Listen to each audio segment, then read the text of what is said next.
Kind of jumped the gun on that one. Excuse me. Not quite as prepared as I tended to be. Speaking of no one at this point, I'll give it a minute for the stream to really get started. I'm going to pull it up on my end too so I can actually monitor the chat.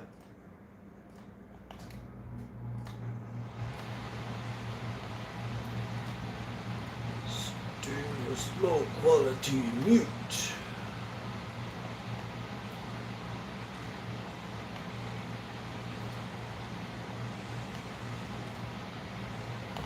All right.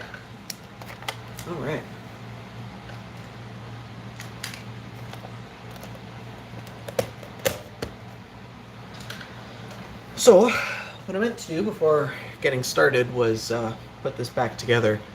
This is a controller for the,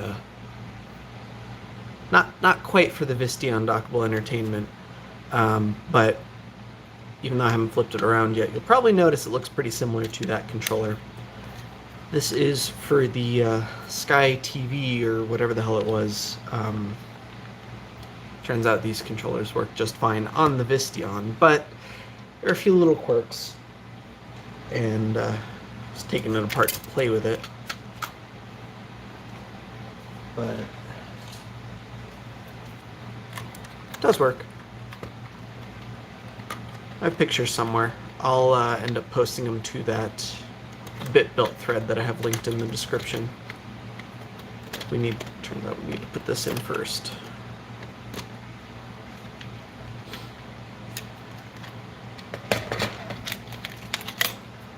Turns out you can get these controllers brand new, pretty darn cheap for now.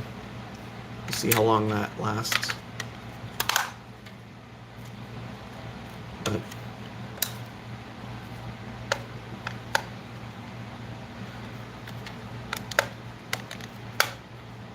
oh no! It's not going together because I'm not putting it together properly.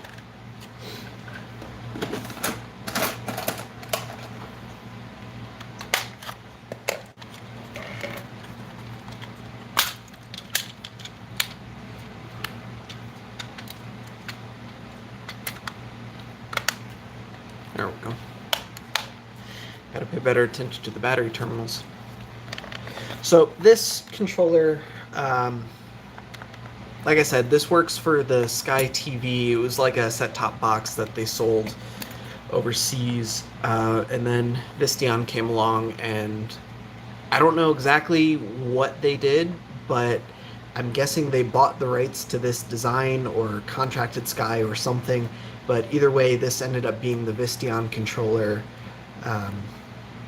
eventually. You'll notice it has a couple extra buttons. This ended up still being the D-pad, start, select, and then A and B, or vice versa, I don't remember, and then another A button, because for some reason you needed 2 A buttons. But yeah, I think this C button ended up being B, and then this D button ended up being A, and then select also ended up being A. And I have tried this thing out with the Visteon. A and B are also A and B. But it is what it is. We also have the little controller select. I don't know what the hell you call these, but these have little... I'm going to have a hard time getting it out. But they have little ridges on the bottom. You can see I compare these two. One on the left has 2 ridges. This one just has one in the middle to actuate those 3 buttons down there to tell the Sky set-top box which player you are. But the Visteon doesn't seem to care. Or, at the very least, I've never tested it with anything other than player 1. And I don't have an actual Visteon controller to compare. I do know with the actual specific Visteon controller, they fixed one issue that was actually one of my big concerns, such that with the actual Visteon controller, I can't put this in with the screwdriver, it's not long enough. With the actual Visteon controller, you can send multiple inputs at the same time, whereas with the Sky controller, it only works with basically the D-pad or one button at a time. It's kind of frustrating.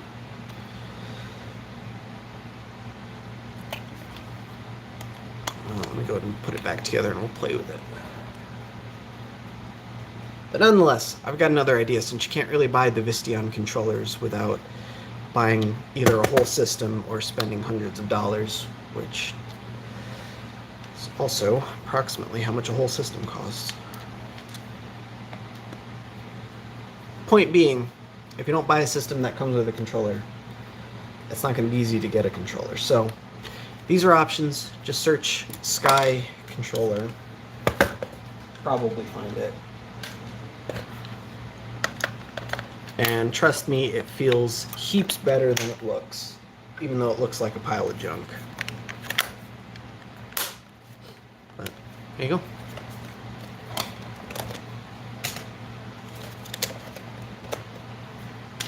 Also, I found a new power cable since last time. This one actually fits proper. And I don't have to hold that at an angle. It does help if I don't accidentally unplug it though, since I still don't have a working battery for this thing. But we'll get there.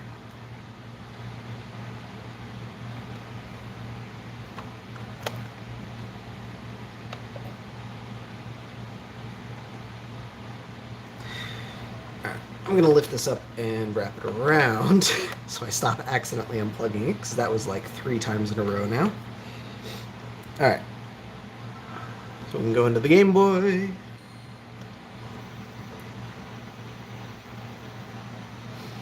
And controller.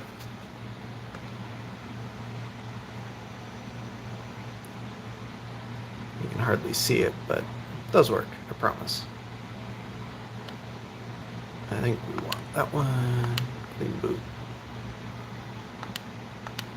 And so this is what I wanted to get to, the controller input test. So you can see these face buttons all correspond with either A or B. You have your 2 shoulders, D-pad, start and select. The problem is with this controller in specific, I'm going to go ahead and hit the right arrow and A, and you can see A works, but if I try and hit A and B, or the right arrow and B, you see it's not quite working. I get nothing, not a whole lot. Same thing, start, select. L and R work at the same time as the D-pad, which is kind of frustrating, but that's about it. You don't get start, select, and D-pad, A and B, or and D-pad. But you do get A and D-pad with this controller, so there are some downsides. It does work though. Just probably don't want to play Mario with it. Alright, so let us get into... They did put these in Mazda cars. This one actually is a Mazda version. Trekkin 461, if you couldn't tell by the giant Mazda logo. But nonetheless, I have got a plan. Oh, Jesus. Off. Turn off. There we go. I have a plan to fix the input deficiencies. Before I get to that, just a little bit of background information for, I don't know, just for posterity, I guess. This thing does have 3 IR sensors. There's one on the screen, one on top of the unit right here, that's this black circle, and then one on the front of the unit. I was testing this out earlier. Oh, that's not even covering it. Right there. All 3 of these are in parallel. If you cover any 2 and leave one uncovered, hence the electrical tape, cover any 2, controller still works fine. No issue. And while I'm at it, I don't think I did this on stream, but I ended up taking apart this battery, and I just left the control board in it. The cells aren't actually in it anymore because they were bad. Unfortunately, they did not come back. But This battery actually does come apart pretty easily. Usually these things are sonically welded, but this one is held together with plastic clips along the periphery and a little bit of silicone adhesive. So a little bit of prying and it does come apart. And you've just got 4 18650s in there, 2 parallel, 2 serial configuration. Pretty simple. I do need to get new cells for mine because these are just, they're too old. They're not working. I tried charging them. They're not coming back. But it is what it is. We'll get to that. I did throw a link in the description to the bit-built thread that I made with all of the information that I gleaned from the last stream and most of the information that I'm going to be presenting in this stream. And I will update it sometime after this stream with the extra stuff. But I did go ahead and already remove the screws around the screen periphery so we can go ahead and take it apart, because I want to do some work on the Game Boy module, because I don't like the Sky controller. I would prefer something a little bit different.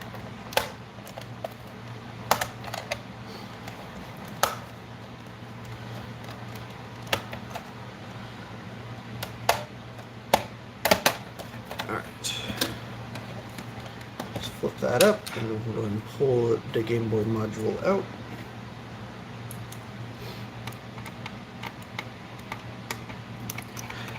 So, as we discovered in my last stream, my previous stream, this thing does unfortunately use a Game Boy Micro CPU, which means interfacing with it directly is going to be extraordinarily difficult, but I have found what I believe to be a workaround.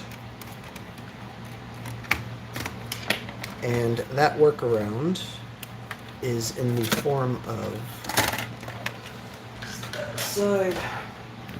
That workaround is in the form of this microcontroller chip that is directly connected up to the Game Boy Micro CPU here. I was mistaken upon my initial examination of this board. I thought this chip down here was a Game Boy Micro power management IC, and actually I dismissed it. I just assumed that's what it was because it's connected directly to the micro. It's the same package, you know, that would make sense. But if you actually look up the model number on this thing, which it's really hard to read on mine, but if you check out that bit-built thread, there's way better pictures.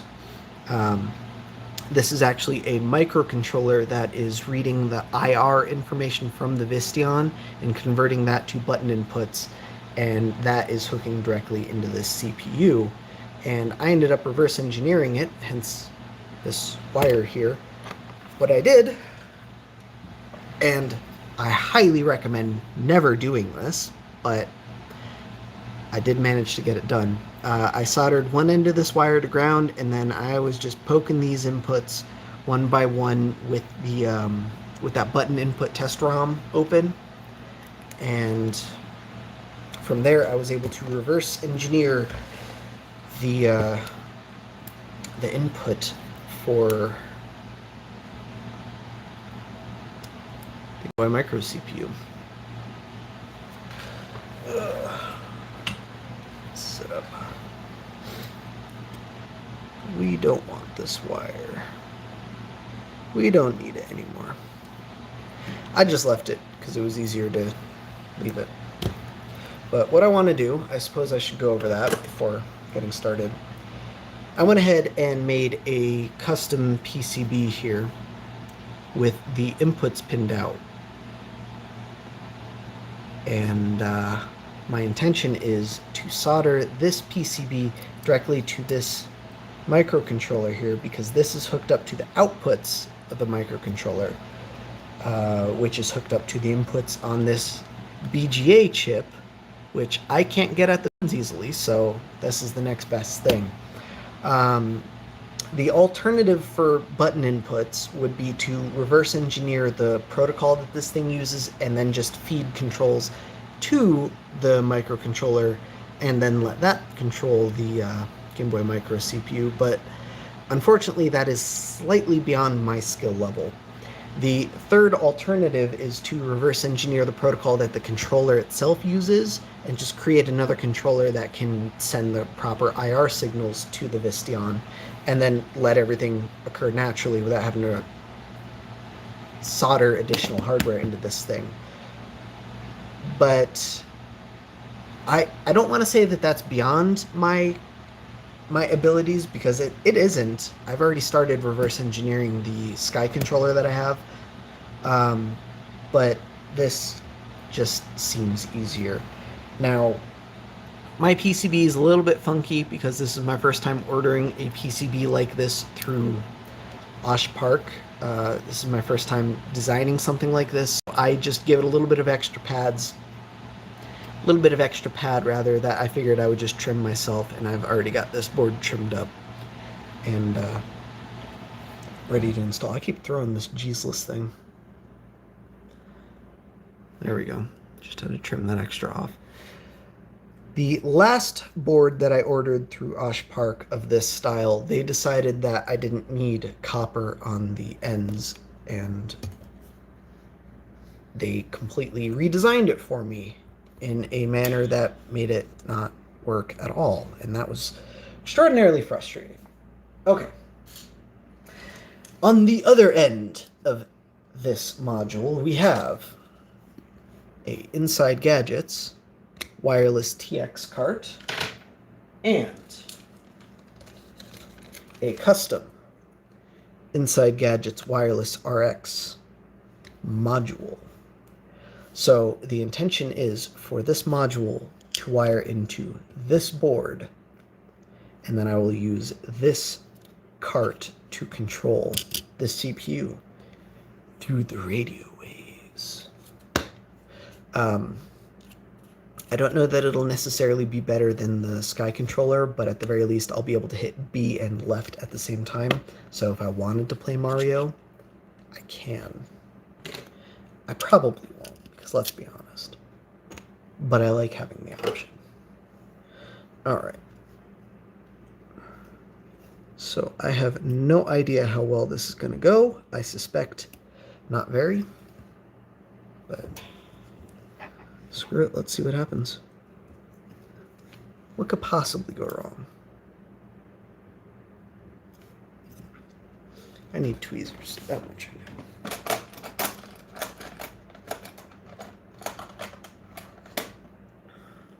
Yeah, Orange, copying the IR protocol, making a new controller would be, I think that would be the ideal solution, and I think that is the next step, but this is, I'm going to tin these first. Ooh, we don't need some flux.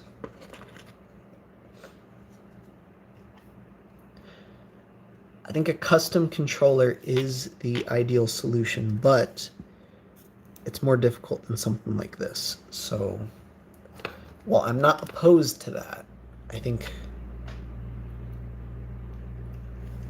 it's a good solution.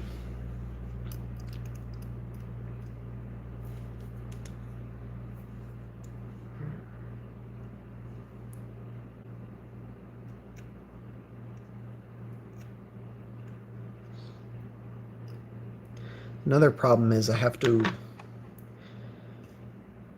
didn't design this as well as I could have. So I kind of have to work with it over some passives, but we'll take care of that in a little bit.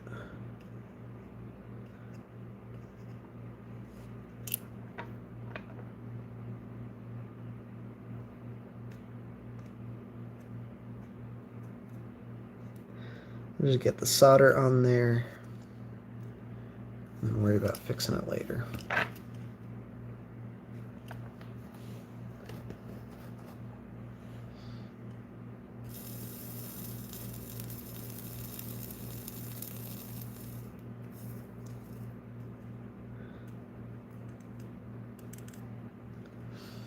Oh dear, it's gonna be one of those nights, isn't it? Yeah, it is.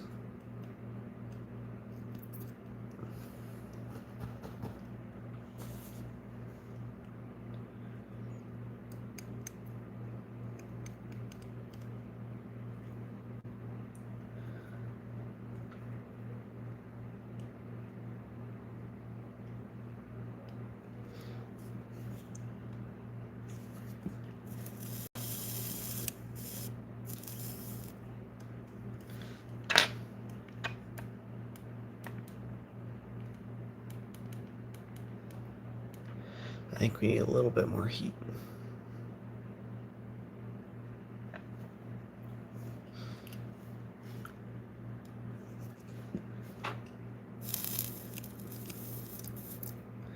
Oh, that's working heaps better.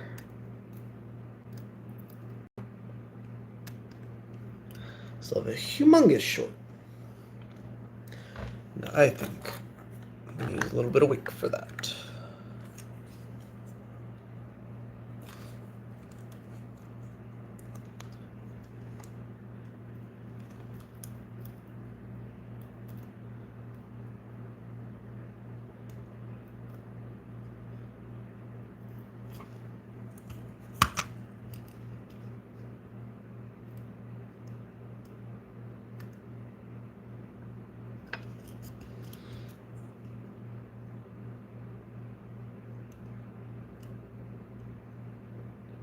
That's what I should have done from the beginning. There we go.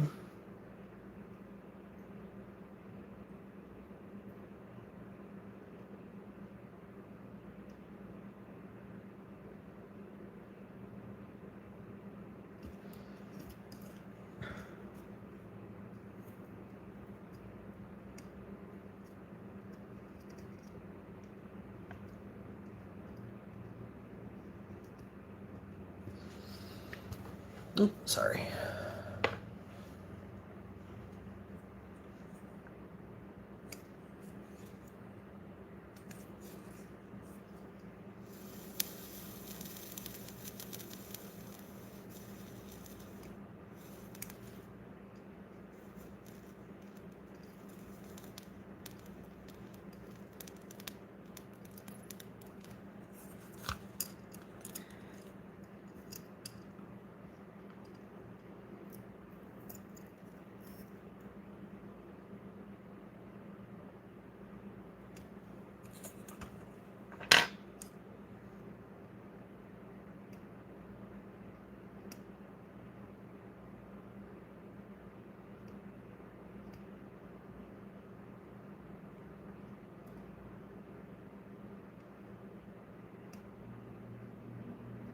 All right, I think we got it.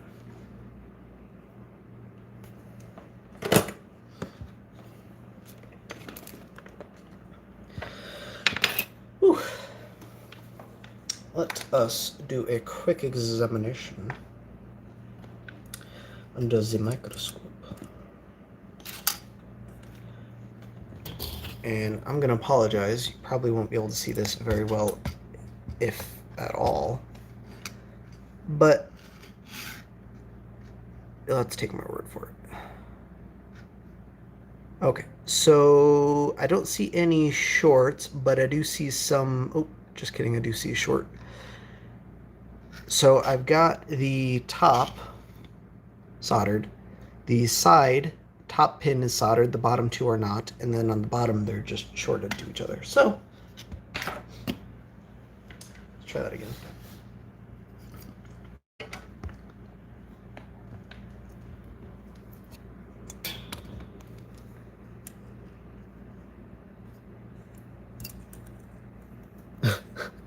Thanks, Marshall. I appreciate it. I'd love to control my Visteon with your Visteon. I think that is the future of Visteon input. Maybe one day I'll learn how to solder properly. Fuck's sake.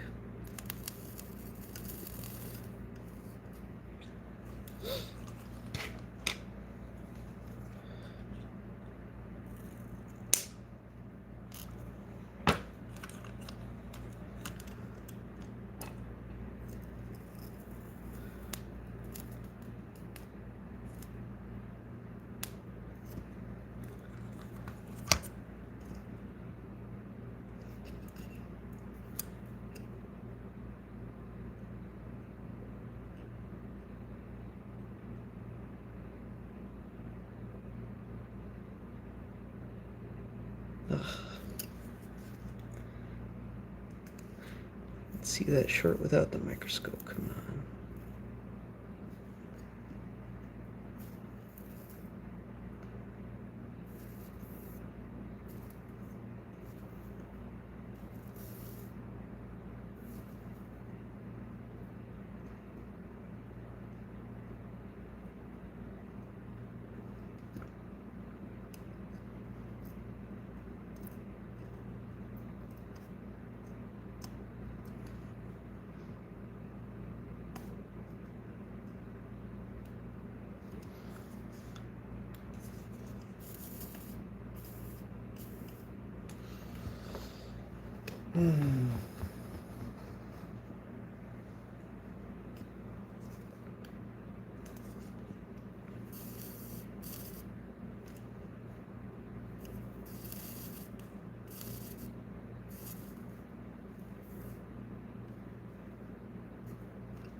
And I think that's good.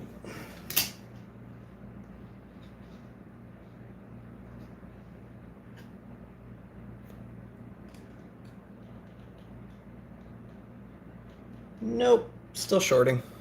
Cool, cool.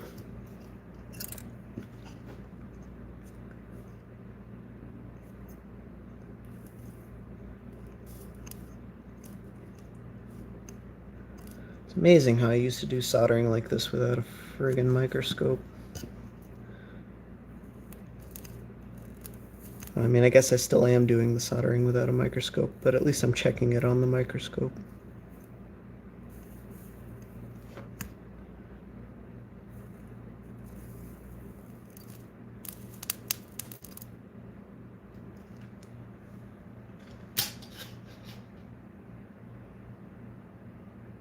Alright, I think that's good. I can't tell. I'll have to check with the multimeter. Or clean the flux and check again. One of the two.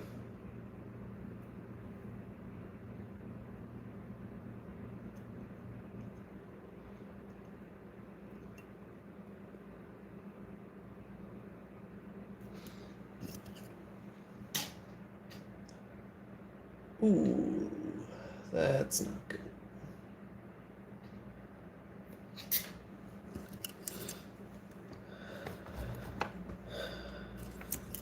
There is a trick to designing PCBs such that you can actually solder them into a circuit like this. And I would love if someone told me that trick, because I clearly don't know what the hell I'm doing.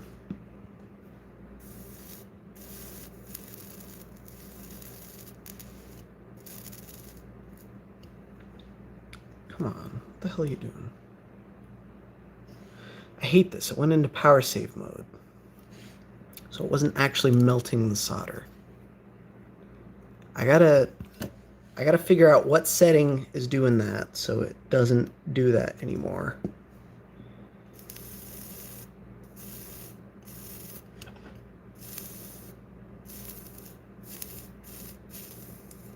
But I don't want to do it right now. No. Just gonna suck up the rest. The excess.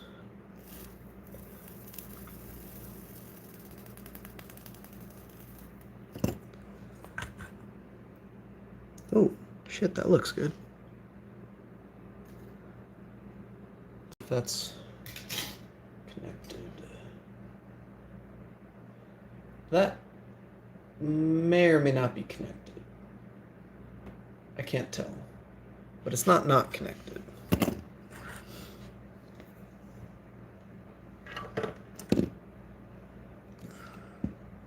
Multimeter time.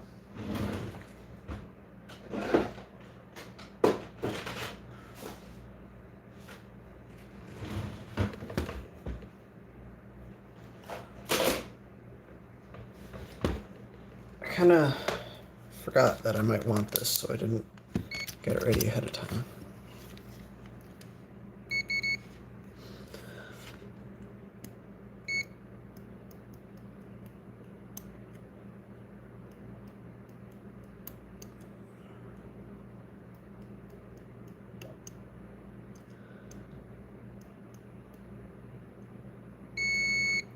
Alright, so I have a short on start and A. So it doesn't matter what the rest are, because that's still not good. And which one is start and A?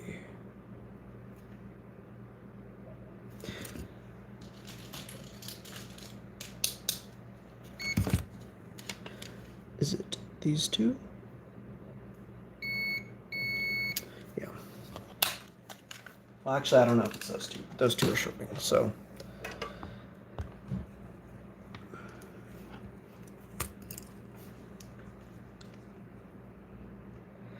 More flux, more heat it is.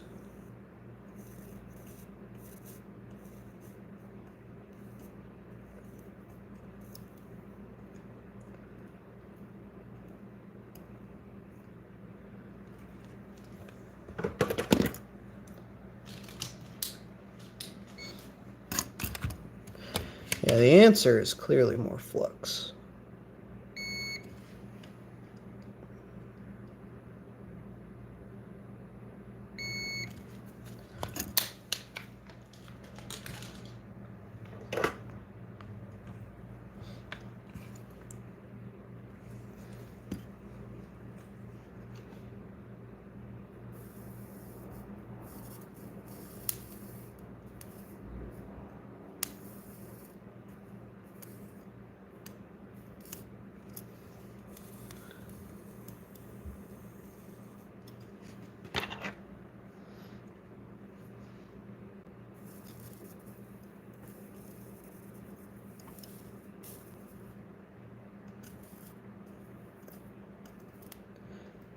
And to make sure there isn't a short under the pins.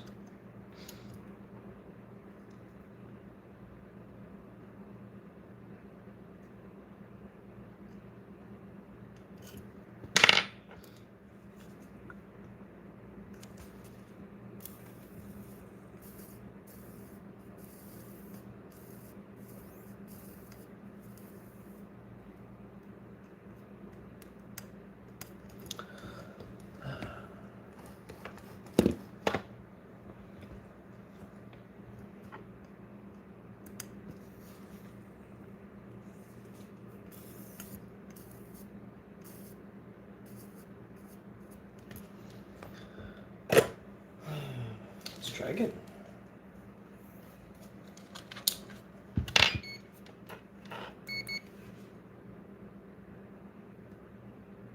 Hey! I fixed a short, but not the one I meant to fix.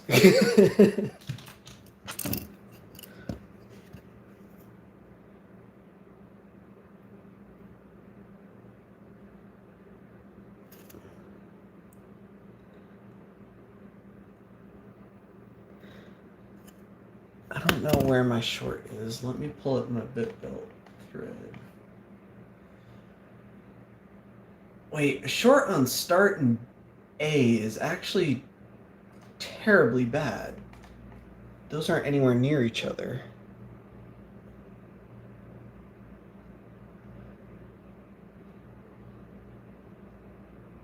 What do I think of Voltar's soldering? Voultar? Voltar? Who the fuck is Voltar? I've never heard of him or her. Thanks for the like, guys, but I don't really give a shit. I guess it helps my video in the long run, but it's whatever. Thanks.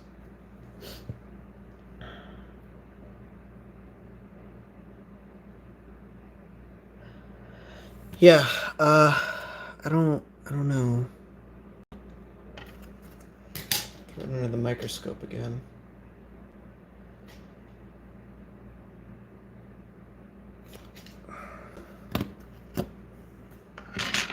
Bet it's that right there. So that's what I'm gonna attack next.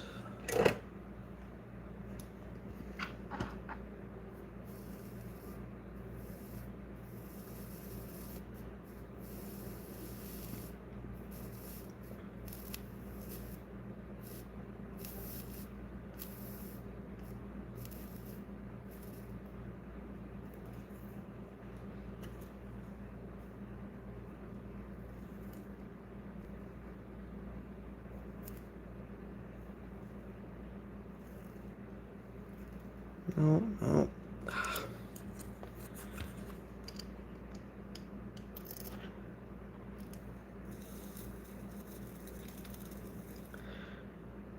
The problem with ribbons like these is that once you get solder like underneath, there's no real way to get it up without removing the ribbon or just removing all the solder with a wick and trying again.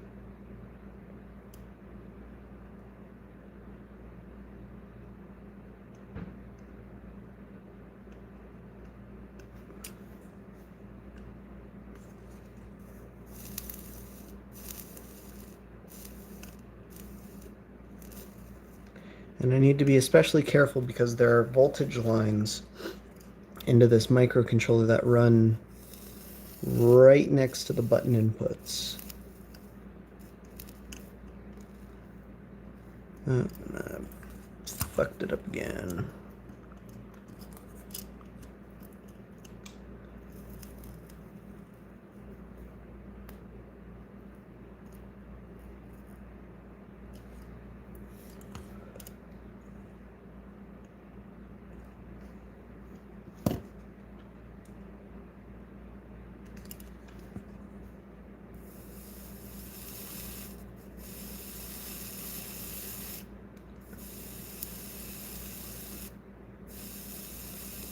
It's making a whole lot of noise, but it's not melting the solder. The fuck? It's on.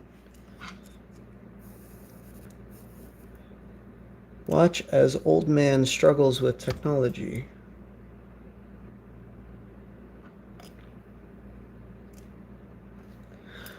I think it was just my angle.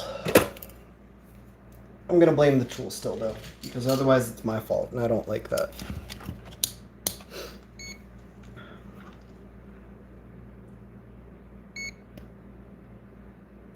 Well, hey, they're not shorting.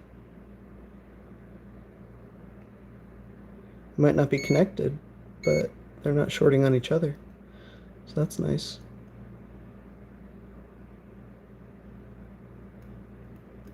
Ooh. I believe I have resolved the issue.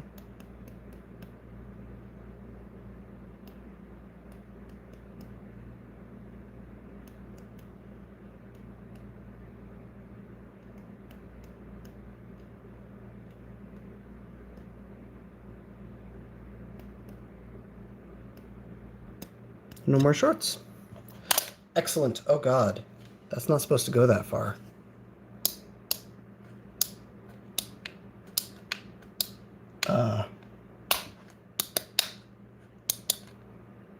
Okay, I didn't break it.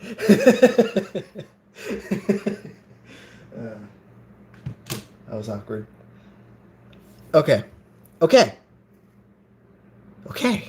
I don't know. I didn't think I'd get this far. I'm excited. Shank says, do I have anything planned for 10,000 subs? Shank, I don't have anything planned for 10,000 subs. Do you have any suggestions? I think you've got me a little bit beat in that whole sub thing, so I will defer to your expertise if I don't come up with anything in the meantime.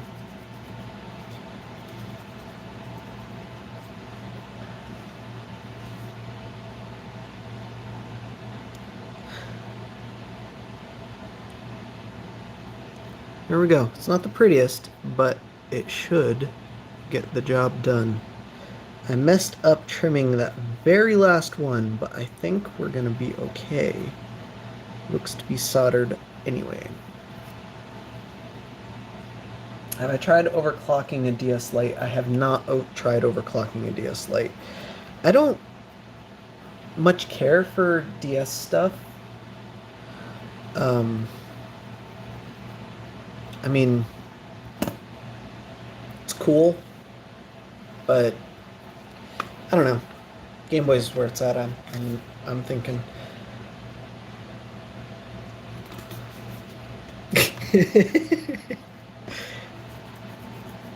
Yeah, well, Shank, maybe if you cut a different controller in half, you wouldn't have... Hey, talk about my consistent upload schedule. If anything, the past few months I have been anything but consistent. I've got way too many projects on my to-do list.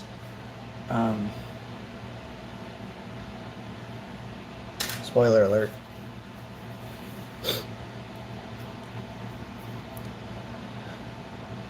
Okay, so now I need... God, I didn't even think this through. We need 3.3 volts to power this thing. I'm pretty sure this board gets fed 5 volts. I don't recall. And I think the next step is going to be to plug it in. I hope I didn't short anything. And just poke it with a multimeter until I find what I'm looking for.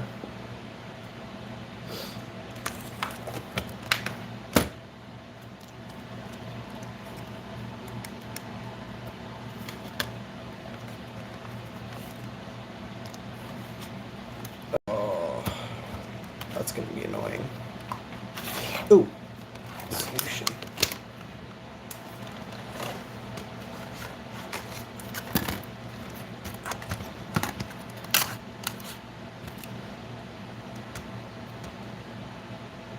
Oh, the board only gets 3 volts. Thank you, Marshall. I thought it had 5 volts, and then one of these regulators put that down to 3. But I guess that makes more sense because what would these be? 1.8 and 2.5 volts then?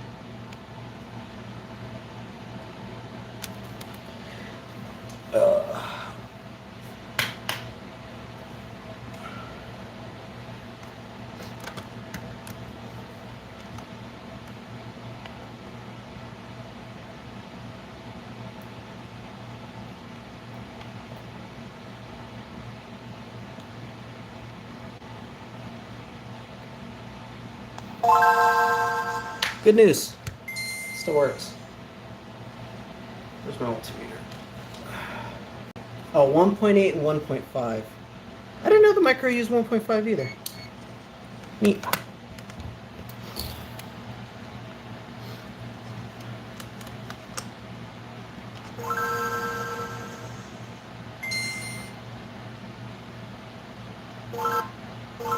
Fun fact. The Visteon uses a custom board with a IR chirp wire to reset the board in case you insert or remove a cart. Oh god. I don't know what that is. But you see, as I put my finger in front of the cart slot, it resets. Neat, huh?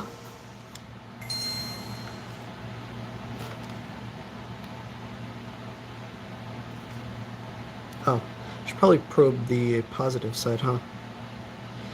There's 3 volts. I don't know if we need specifically 3.3.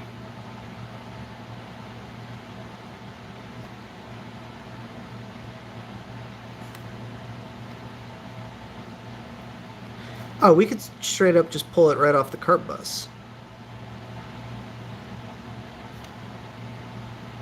That one should be ground.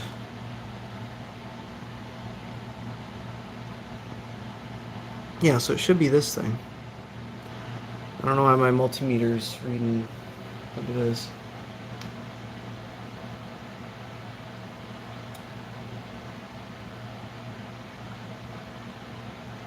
We vote for the IR receiver.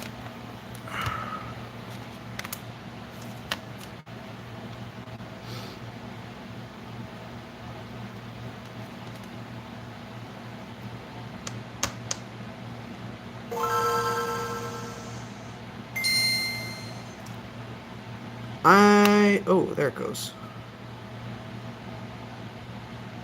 Yeah, close enough. I know there's a glare on my meter, but it's showing 3.18. No, this multimeter is kind of weird, and it switches back and forth between the two, and when it's not actually detecting anything with these probes, or with no probes for that matter, it still detects some transient voltage. I don't know what's up with that, but it's been close enough that I trust it. It does make me a little bit nervous. I do have also this big boy. And I gotta thank Mike for this thing.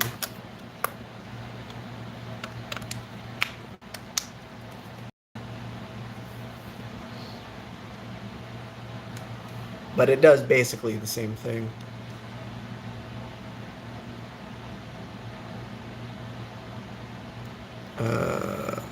Hello? Oh, it's in millivolts, that's why. Close enough. Where is it?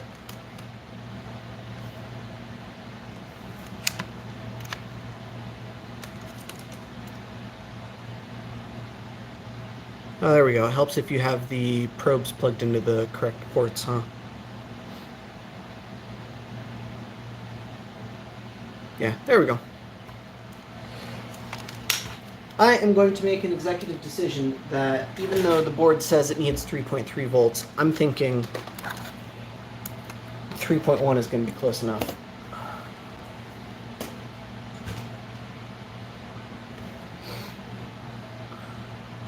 We need wire. Let's get some wire.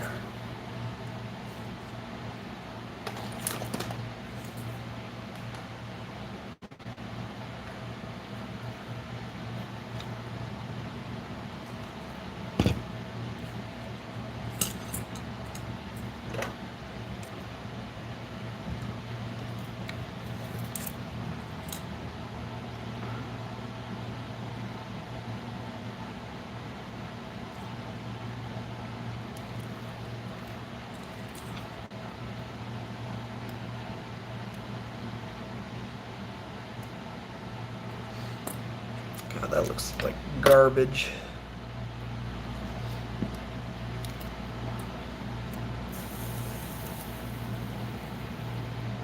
There we go. What, do you guys not shit talk Shank while you're watching his videos? I mean, that's the way to do it.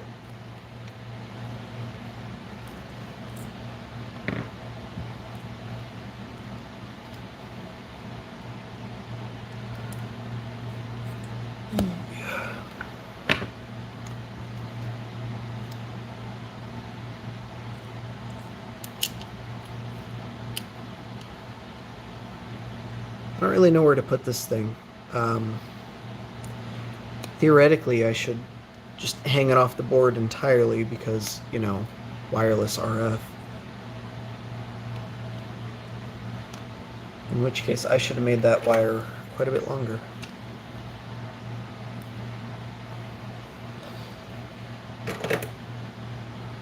I'm just gonna hang it off the board. I bet I already have a wire.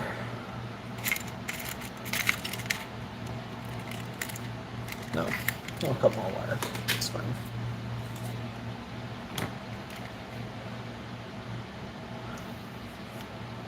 Marshall, don't you talk shit about my Harbor Freight meter. That thing holds a special place in my heart, and I'm never getting rid of it, okay? It's wonderful, it still works, and I love it. And it was free.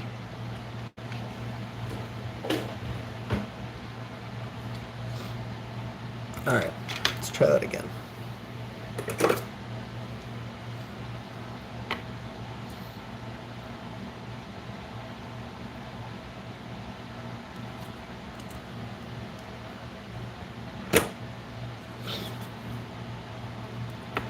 Alright, so the intent is to just dangle this thing off to the side to limit the potential for signal problems.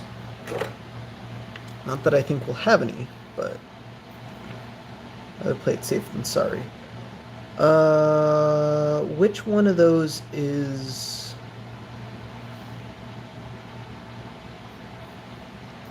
3.3 volt and which one of those is ground?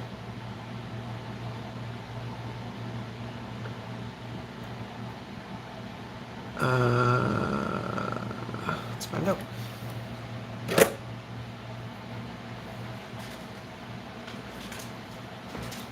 So here's something interesting. If we put this in beep mode,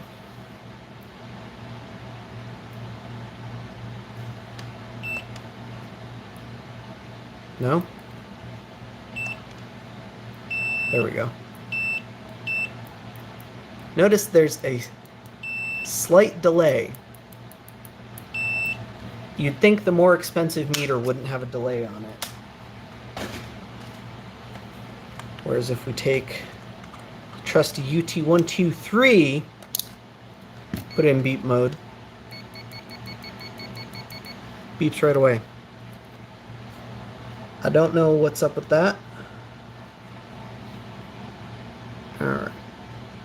Oh man, I could have just looked at this. So I am fairly confident this one is the ground. But I can't actually probe it because there's no exposed grounds. Well, I bet that's a ground.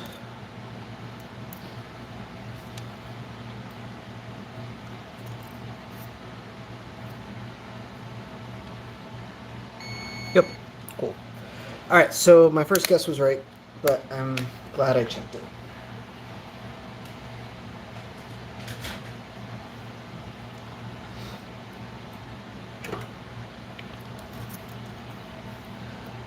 This top one is the voltage, the bottom one is the ground.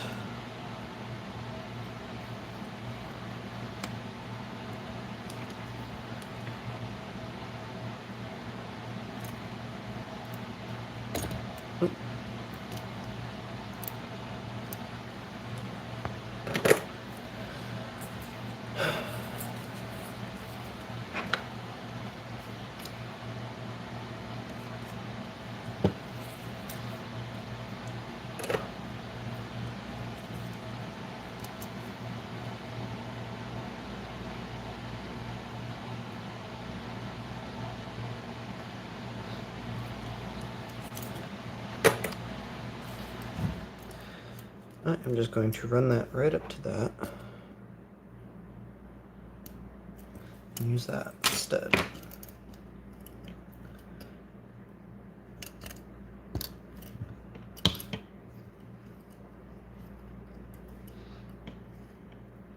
Note that I have planned absolutely nothing. I'm just winging it. So hopefully this works.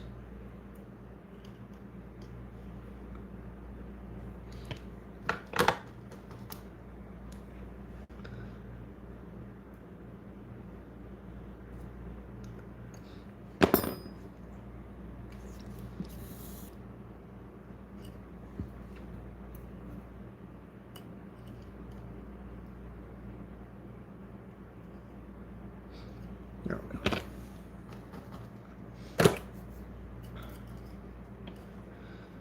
All right. Now I need to run. God, 1, 2, 3, 4, 5, 6, 7, 8, 9, 10 wires.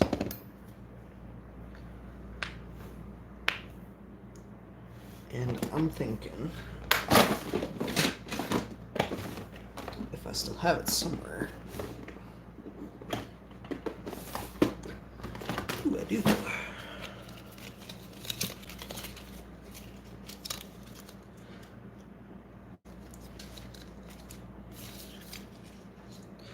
Rest in peace, IDE cable.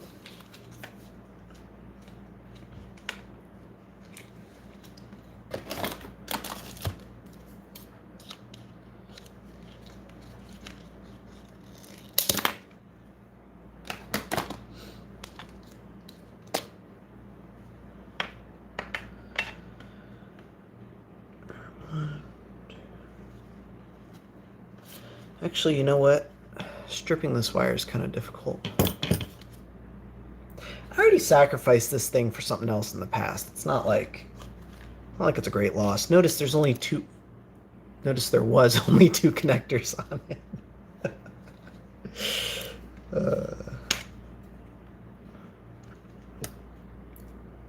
Well, whatever. I'll make it work. 1, 2, 3, 4.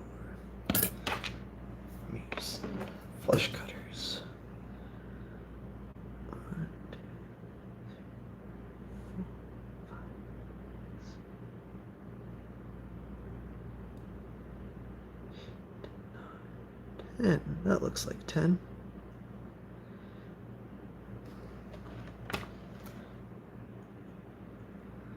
Let's double check. 1, 2, 3, 4, 5, 6, 7, 8, 9, 10.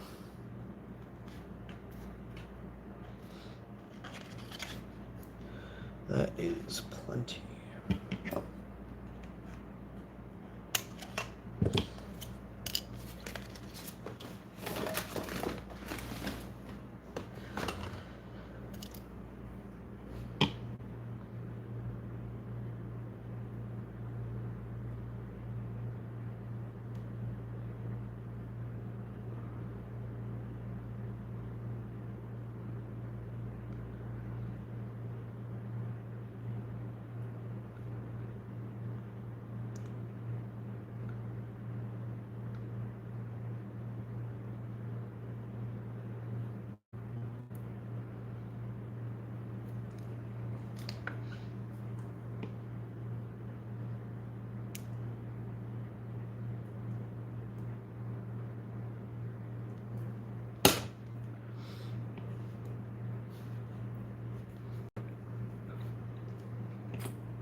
And look at that.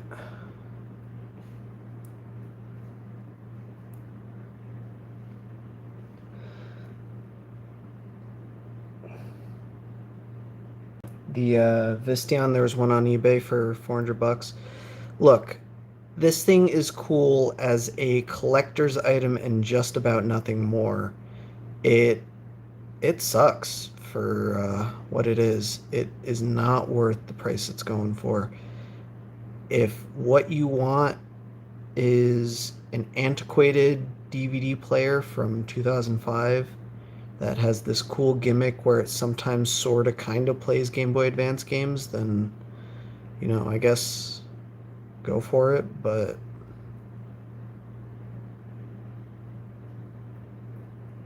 you gotta remember, it's still a DVD player from 2005. It's not that great.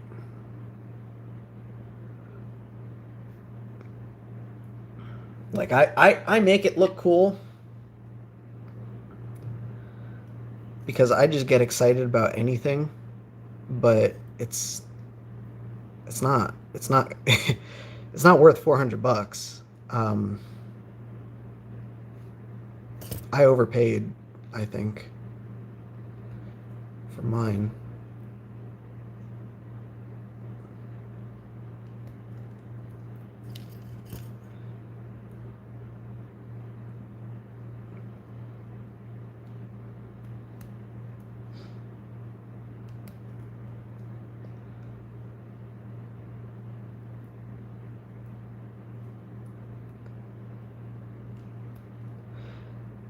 Honestly, I bought it because the whole Game Boy hobby to me is about modding. All right.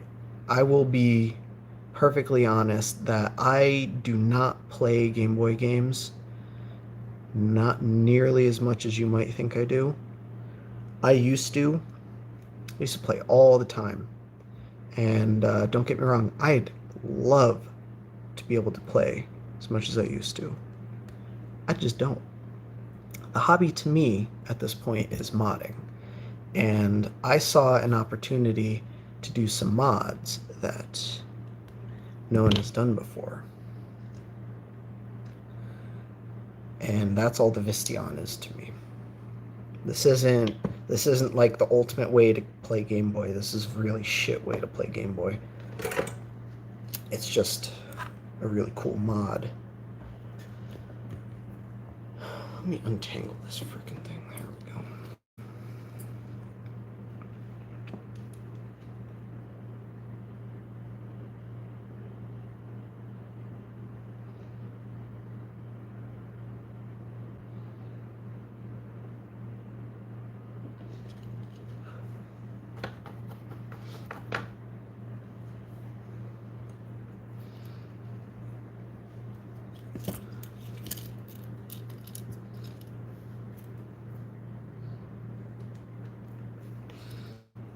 I also should have tinned these first.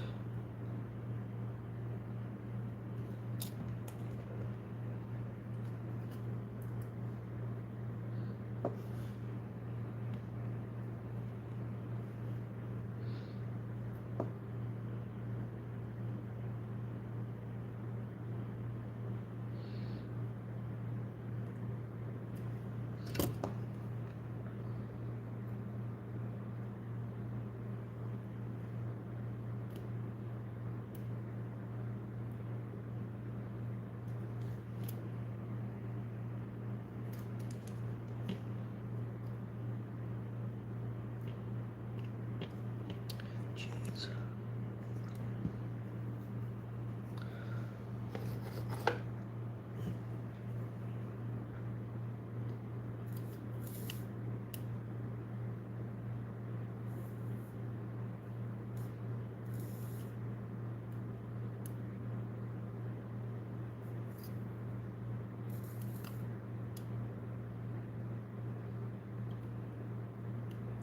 Oh, did I skip?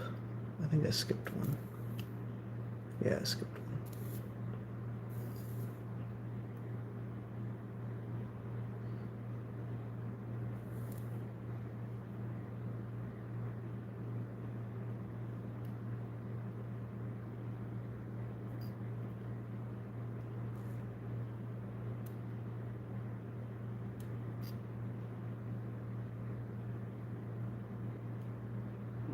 No, I think I skipped more than one because I have an extra wire.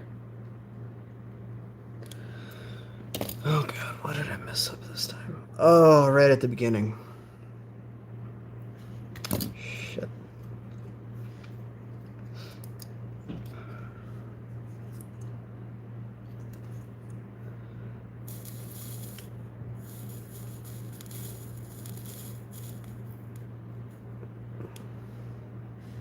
Let's try that again. This time I'm gonna use the tweezers the whole time.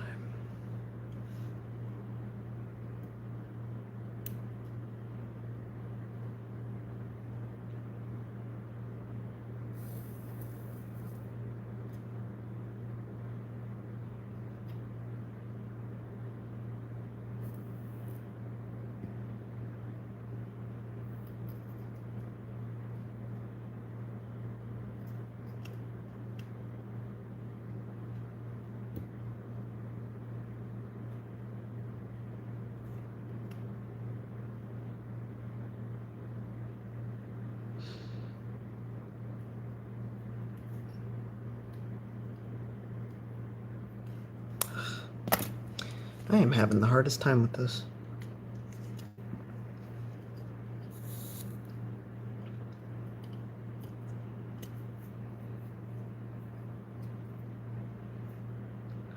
Thanks, Hazy. I'm glad that my struggle gives you the strength that you need to pull through. This is for you, buddy.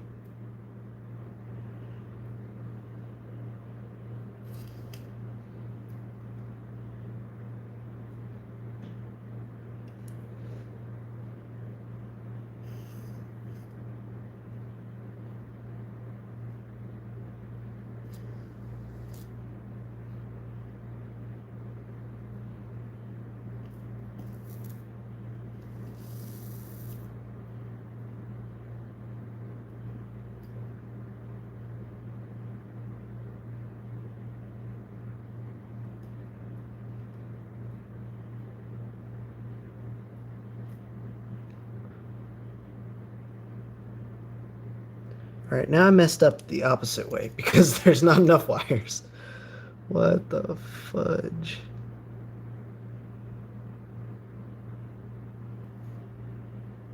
Oh yeah, there are. I'm just dumb.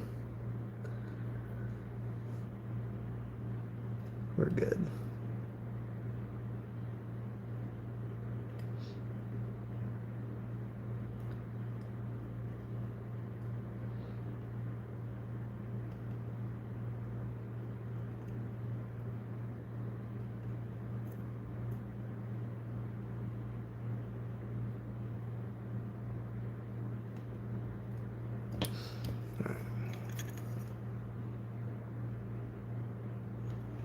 There. Beautiful. It's probably fine.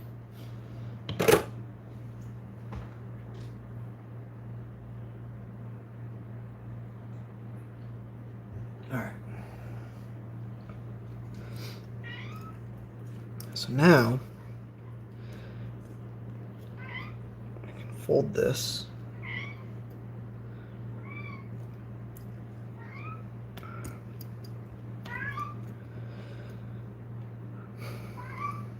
Twice, and I will have to pay special attention to my wires here, because this inside one, it's mirrored. So put one of these here. Did someone say twice? No one said twice. This is not K-pop hour.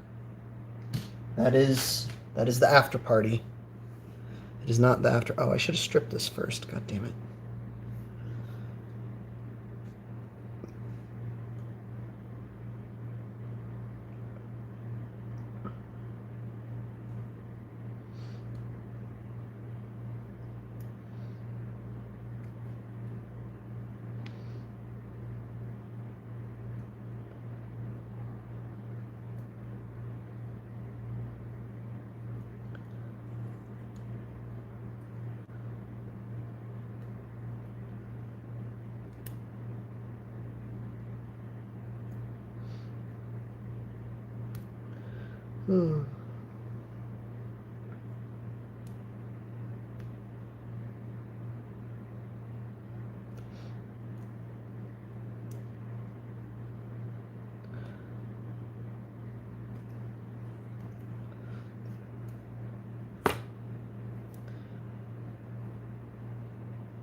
Oh, I'm sorry, I'm not paying very good attention to chat again. Shocker. Hinoarashi says, so would you consider the unit itself a member of the Game Boy family or just a bad DVD player with Game Boy inside? I consider it a member of the Game Boy family because of that right there. It has legit 100% Nintendo Silicon built right into it. That is to say, this is as much of the Game Boy family as this thing is, which everyone agrees is part of the Game Boy family. And not just because it says Game Boy on the cover, which, by the way, so does the Visteon. I think I might need to take a break in a few minutes to give my cat some attention.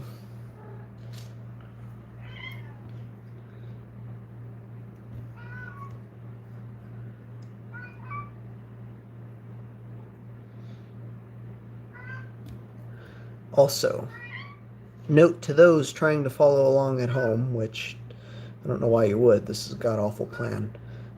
Strip both sides of the wire before you solder it on. It's so much easier. At least for a ribbon cable.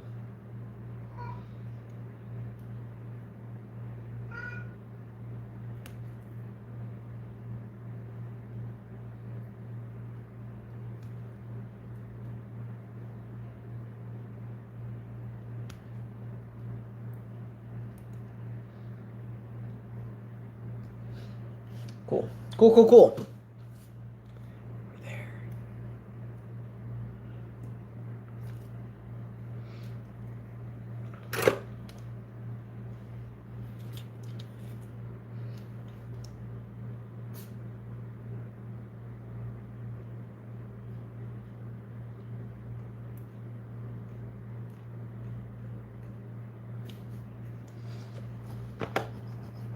All right.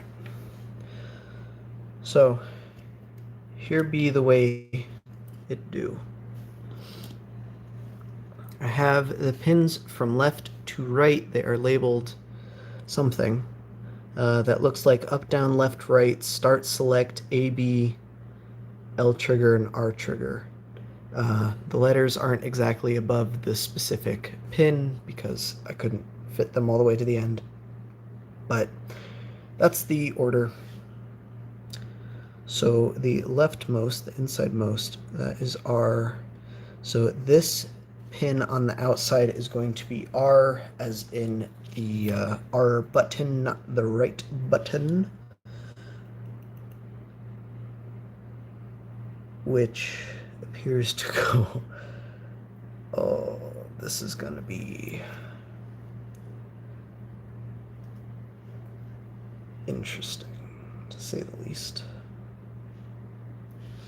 I suppose I can tin these.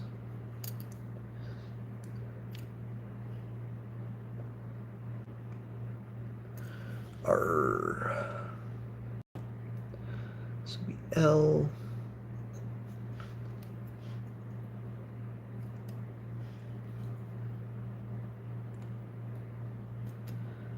And it looks like we have A and B.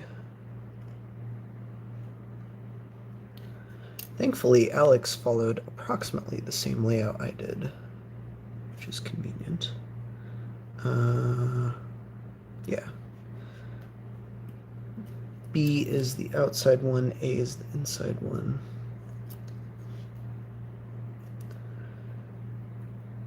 Which is once again the exact opposite, but close enough.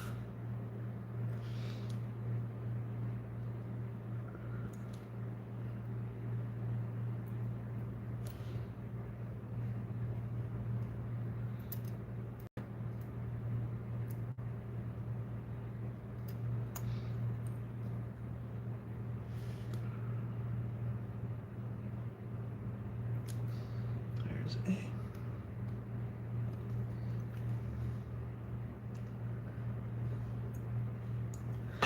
And then we have select and start in that order. This one is select, which is of course on the outside.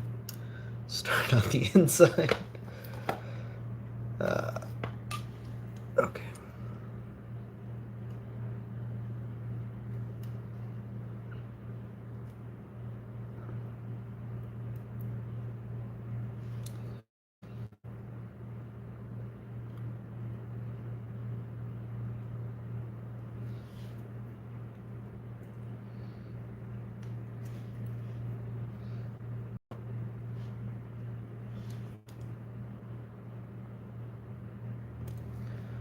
Start.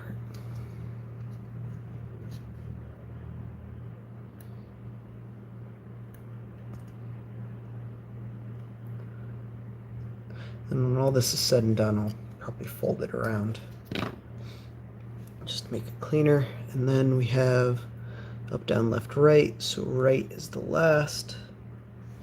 I have to fold it to begin with.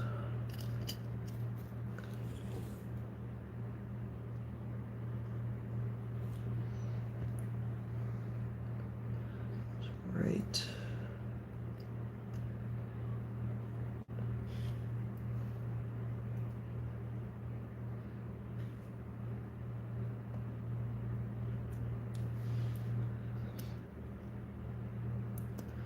Here is left. If I can get this stupid thing.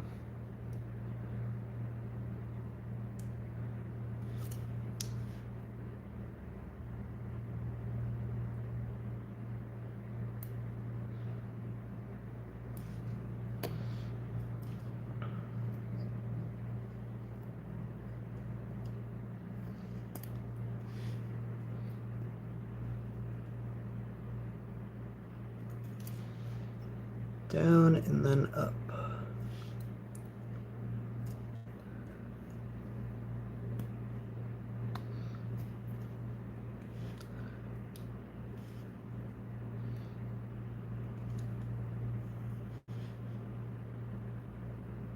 Oh, accidentally desoldered that.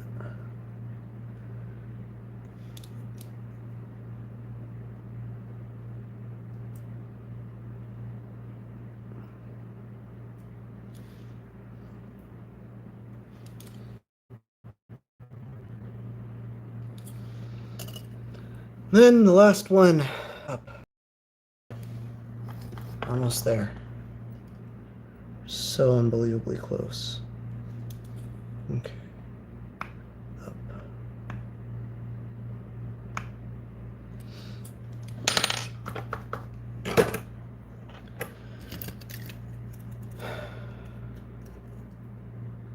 Done it. Now, I can fold that over and hope for the best, I guess. Let's reinstall it. Let's see what we got. I should run this wire on the other side of these wires so that it doesn't get in the way of that screw hole, but you know what? I think we'll be fine.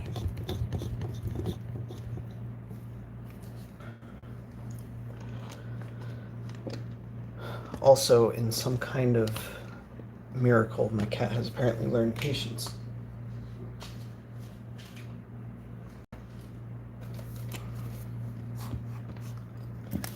Oh, but he knew I was just talking about him, so he's gonna start whining again in just a sec.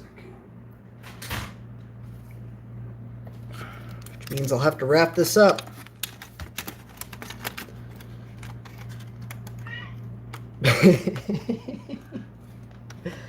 Where's my screwdriver? The hell, where's my screwdriver?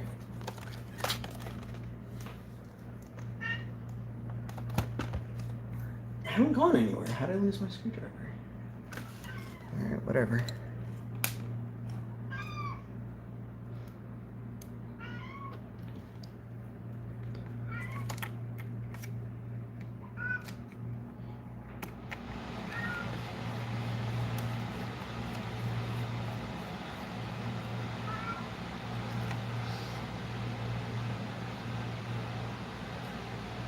Genuinely don't understand how I lost my screwdriver.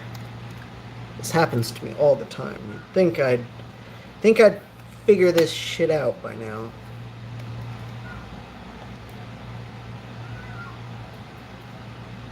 That flex cable a custom part or available somewhere? The cable that I was just soldering to is a custom part that I just made. I did plan on publishing it after I knew that it worked. Not before. I also... Oh, there it is. Thought I lost the screw.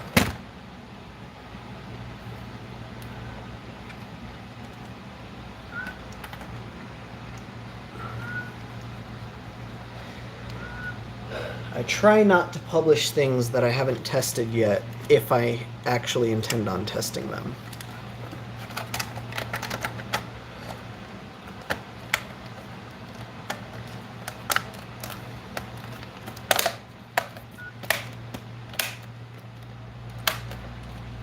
Alright, I'm gonna unplug the soldering iron so I can get this cable out of my way.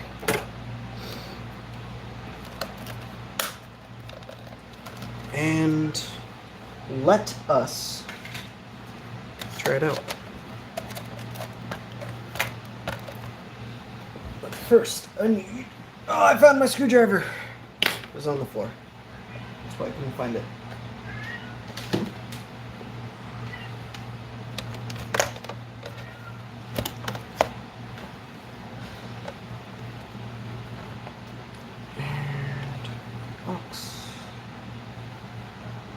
Uh-oh. That's a concern.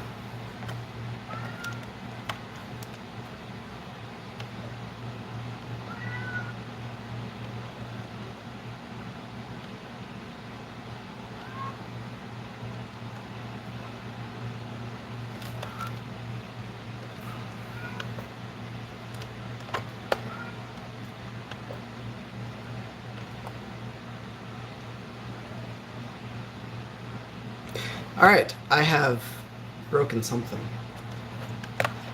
So I am going to take 2 or 3 minutes or so, feed my cat, use the restroom, and then we'll come back and troubleshoot this. I'll be right back.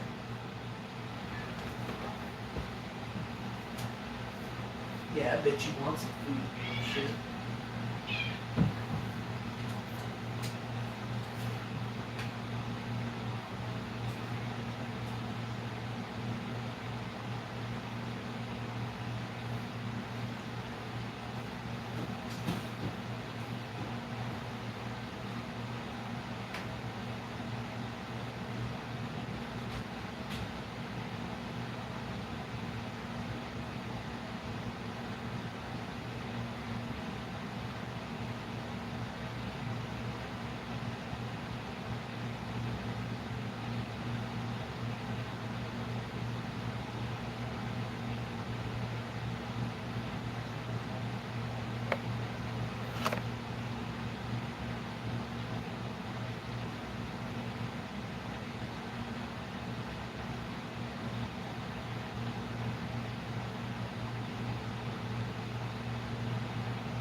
Okay. One more time.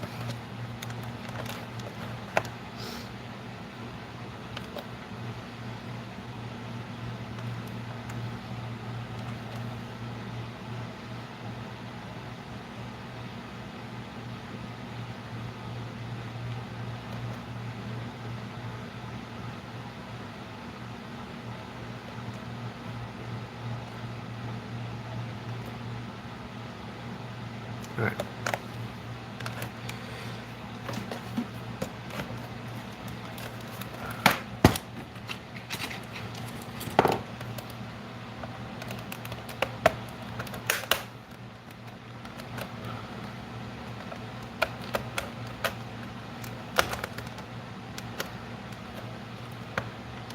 So here's what we know. It worked after I soldered that ribbon cable to it, because I had it plugged in to try and find voltage, 3 volts, and now it does not work. The smart thing to do would be to try it without the flash cart, huh? Try that. Let's try that first.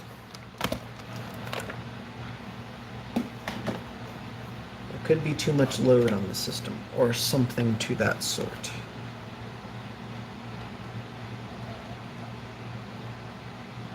No, that's not it. I didn't think so, but it's worth a shot. It's not even on. What the hell? Okay. The DVD player. No. I didn't hit a button. Why are you doing that? Maybe I broke my Visteon. DVD player. Wait till I get the Mazda logo. Okay. Now I can switch. Should be in the Game Boy. We get a flash and then nothing. And I can switch to the external input, which nothing's plugged in, so there shouldn't be anything. And then I can switch back to the DVD player. Game Boy, nothing. Hopefully the problem is as simple as I just plugged the thing in improperly or something to that nature.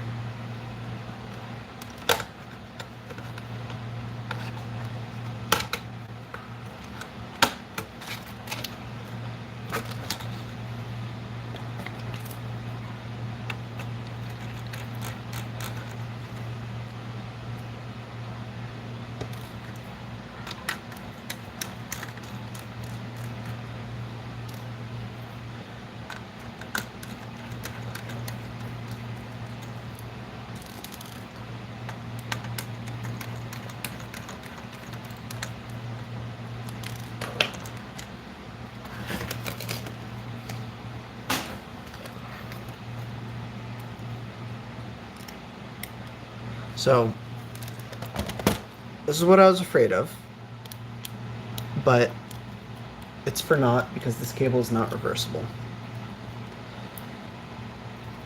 So that's plugged in. That should be all fine. There is nothing that can short on.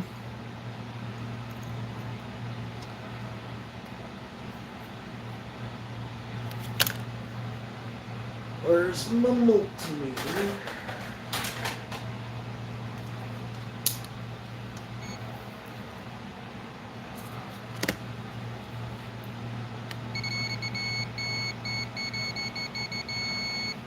See, that's a problem.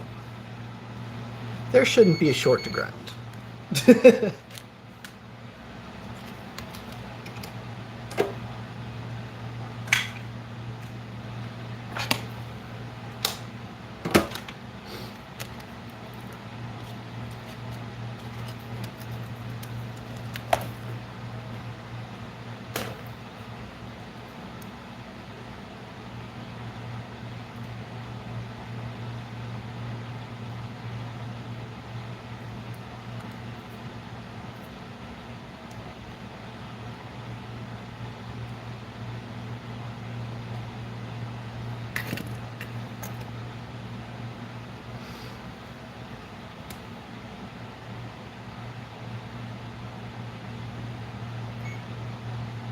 It's not on here.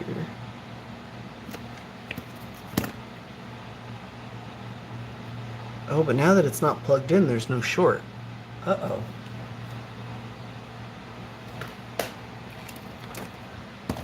Something go wrong on this end?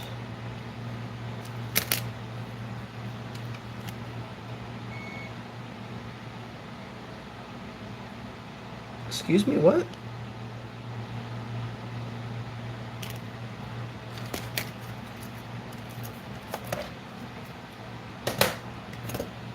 I don't think there's anything wrong with my soldering. I mean, this joint does look crusty as all get up, but electrically it should be fine.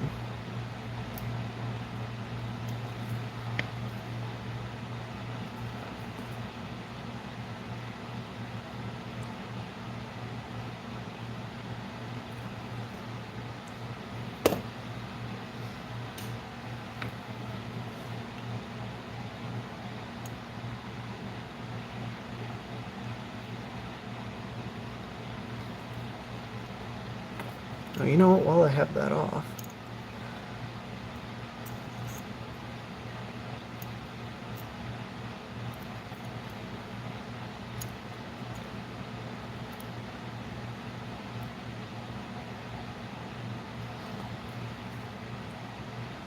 that's better.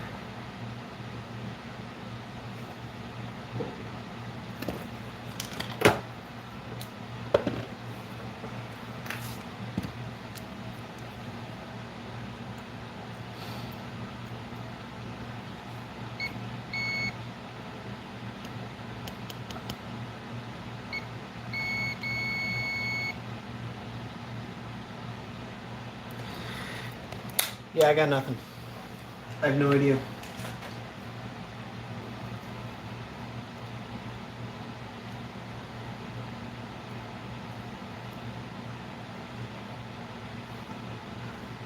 There doesn't appear to be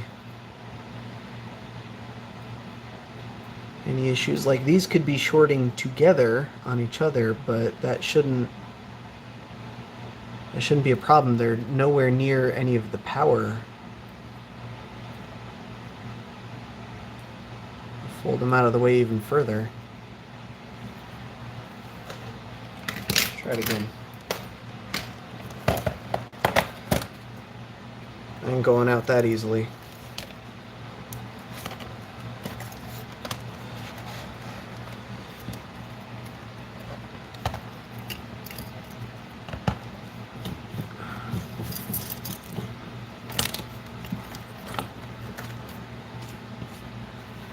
I can get the random bits of wire and junk out of the way, though.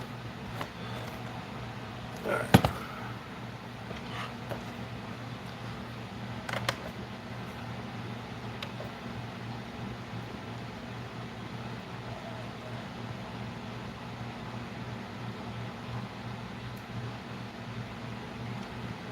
It makes a noise and then nothing.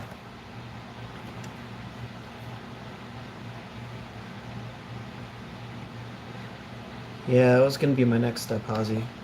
Hold the power wire and see what happens.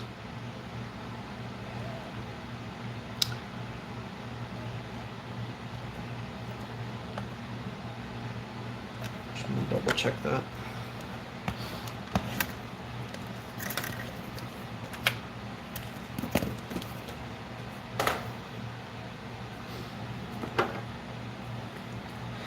I'm going to pull the ground wire.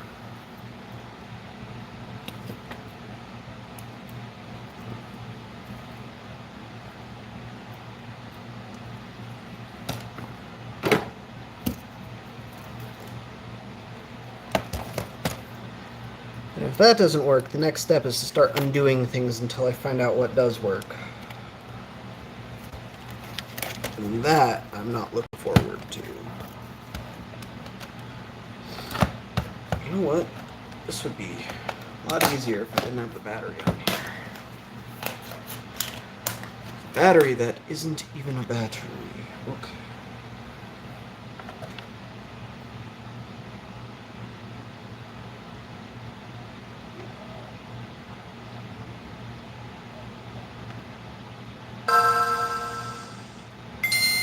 Interesting. Sound.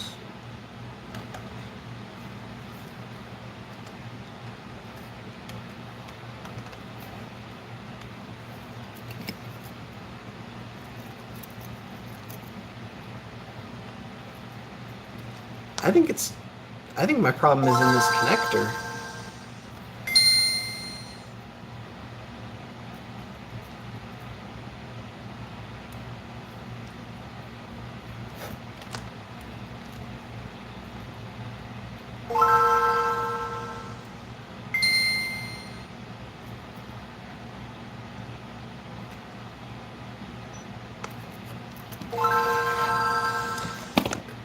Because you hear it, it's booting, but I have no video.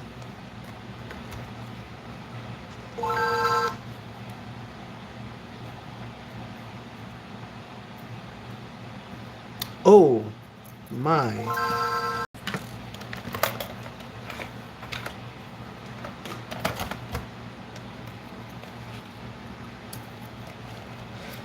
This is very hot.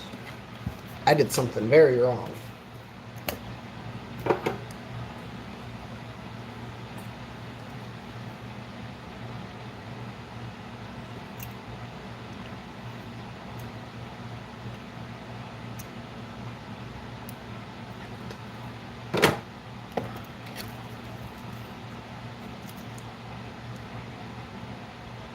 Oh no, I think I know what I did wrong.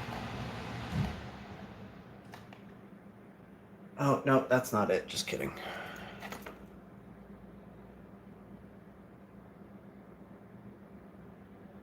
I was worried this got shifted over one.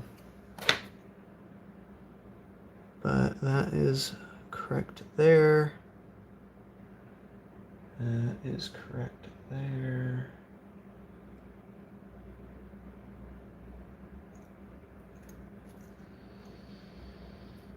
What in the heck happened?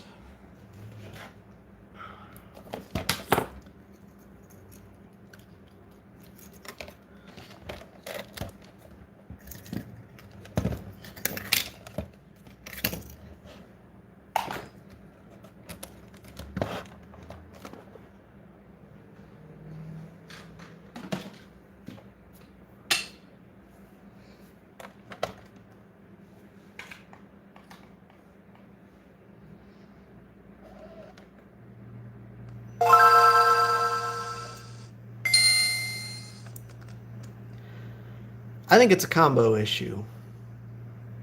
I don't know what specifically is the problem, but that was also in black and white for a second.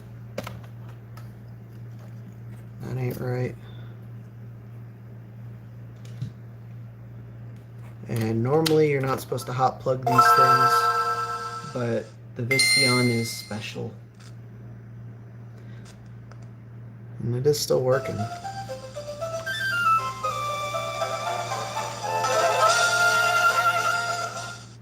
With this controller at the very least.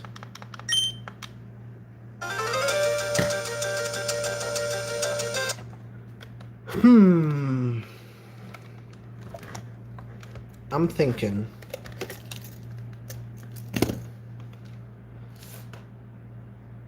God, that thing gets hot. This board right here should never touch. Should never do exactly what I'm doing. But it gets really hot.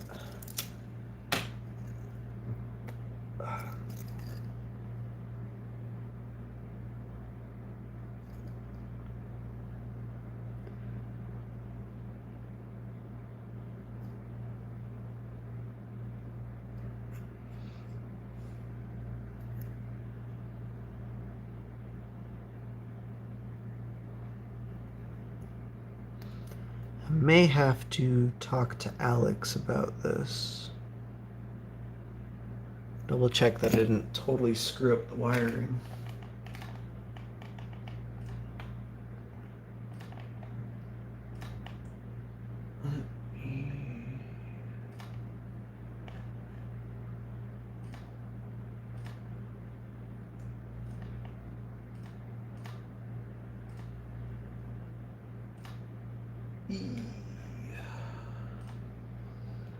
because the page I purchased this from is no longer up.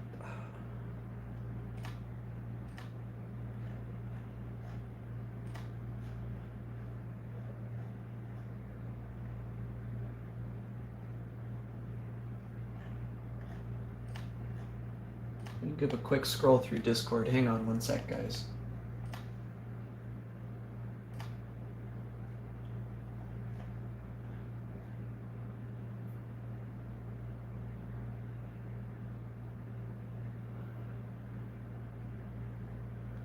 I'm not ship posting on stream. I'm actually looking for the documentation on this thing.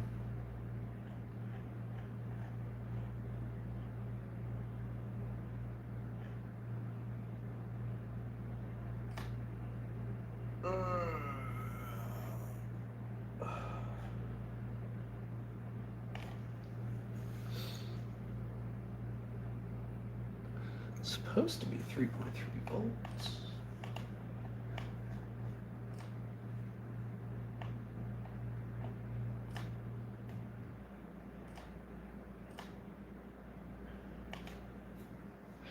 I am fairly certain I did not get the 3.3 volt swapped on this thing.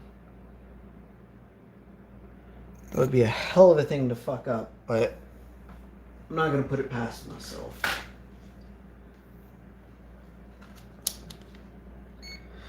I was using the cart bus 3.3 volt. Instead of soldering directly to the pin, I was soldering to the capacitor that is on that pin, which is this big boy right here. Ta-da. Alright, and that is...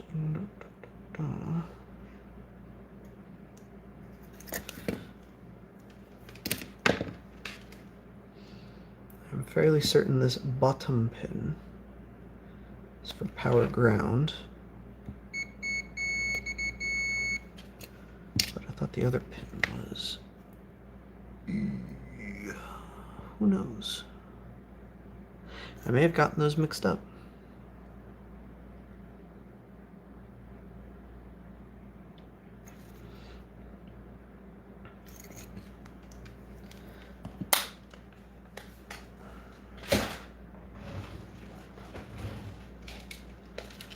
Let's test this, because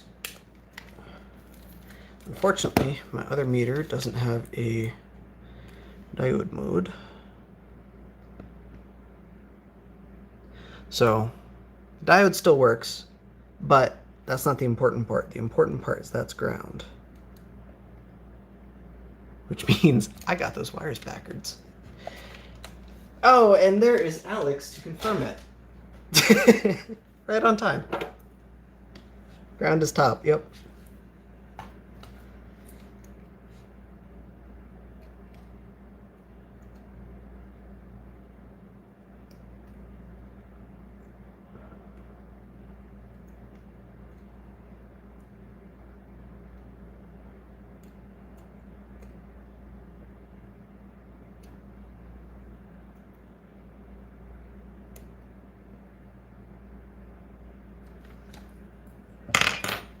That's probably fine. I'm not worried about it.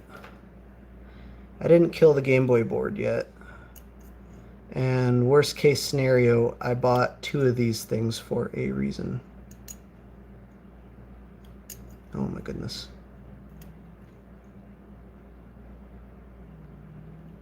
I didn't let out any of the smoke yet. Just got a little hot. It's a little heat among friends.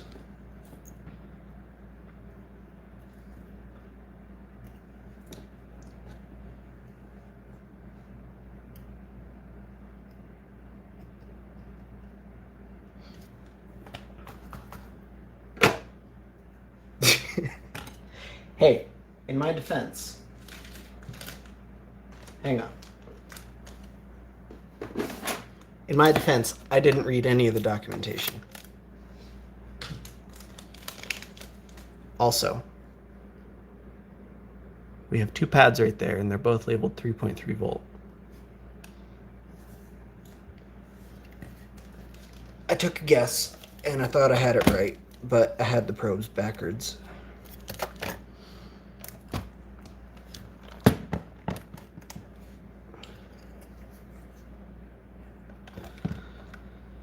Where is my power cable?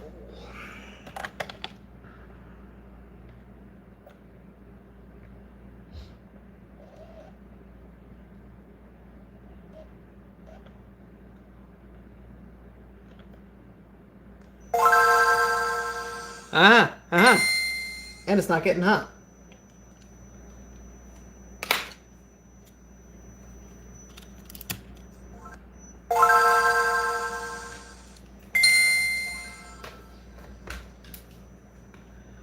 Now the question is, oh, that's not right.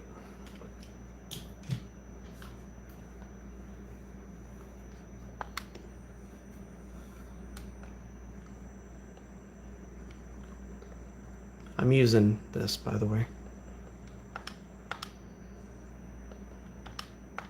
Just gonna boot into that first. See, it's holding down a button, which means there's still a short that I need to take care of. But that does not mean this did not work.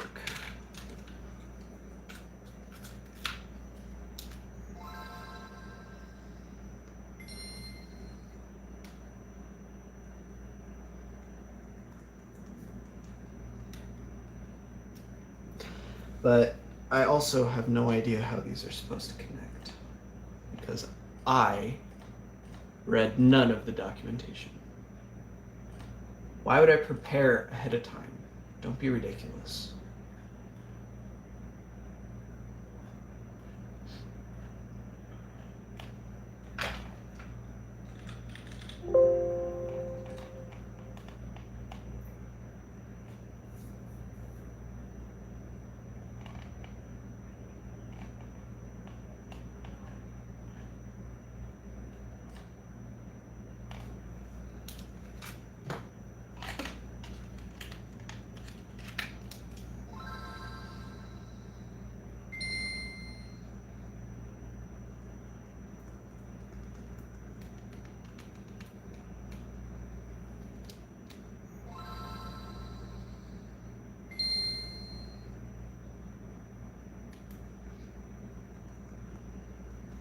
This stream has been wonderful, hasn't it? I'm sorry, guys.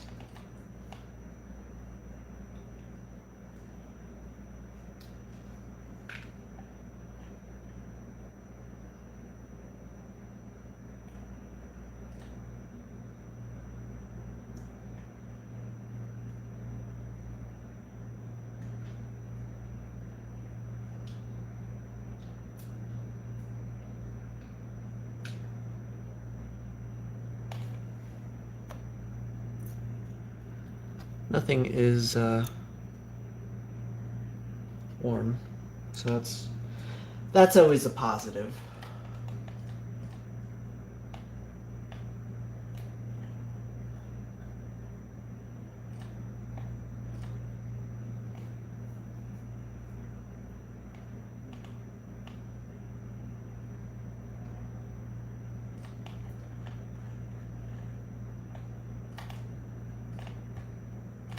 On the bright side, though, I did find that.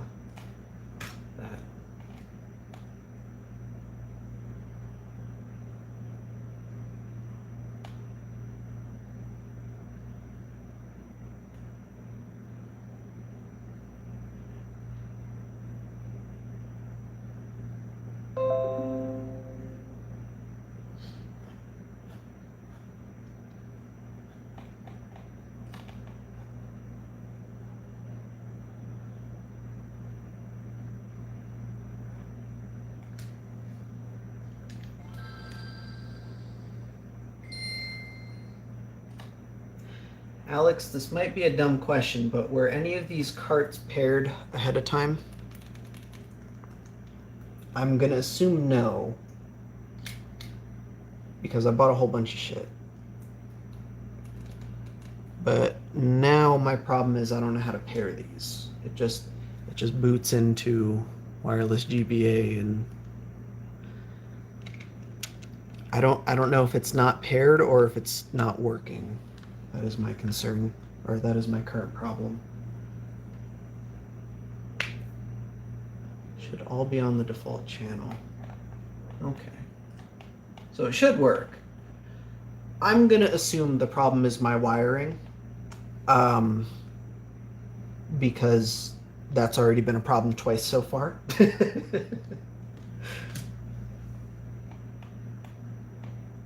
Oh, that is a very good point. You did include that, and I can totally check that. I'm assuming this half is working perfectly fine. I think the problem exists somewhere in this mess that I just did.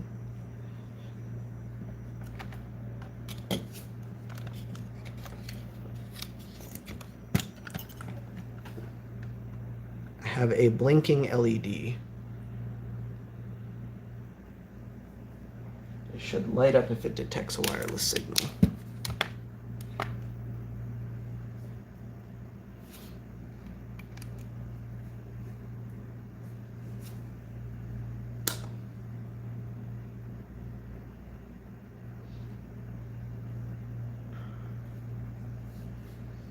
Power cycle the GBA.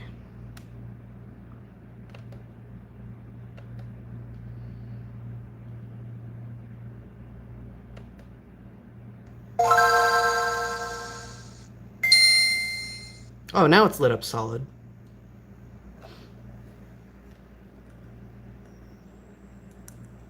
Again, PebCac, thanks. Look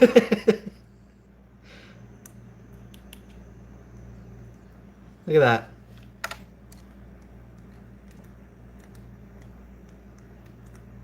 Oh, I have no B.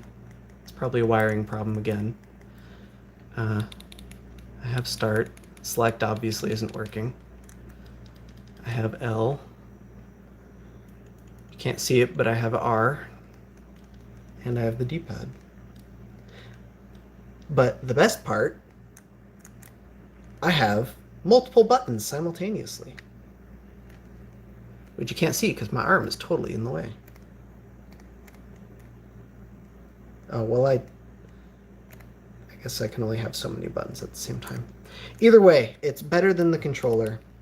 I am very pleased with the progress so far. This definitely needs more tinkering before I'm happy with it. But yeah, this is great. I'm super pleased with this.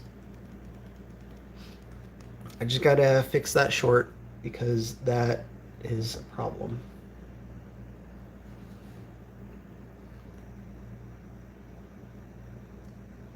Oh man, I don't know what to do. I didn't expect to get this far. Again, this is exciting.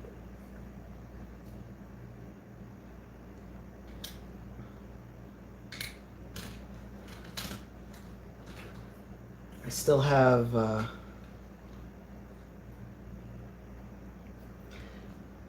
this thing that I need to wire up. I just got the flex boards in today to wire that up, and I have the other board for this, so I'm excited to try that out.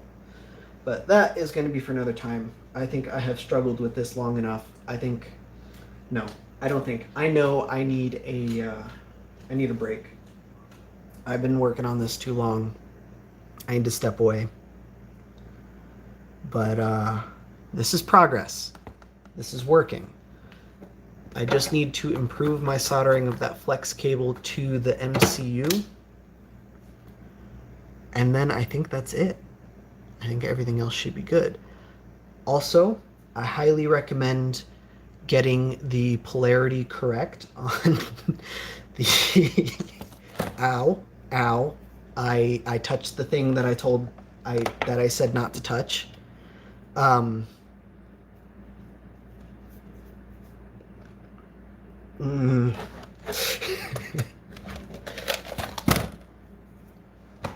gonna do something about that right now. That was unpleasant.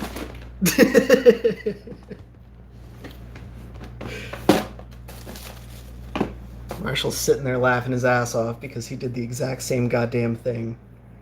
He knows what I knows what I just experienced.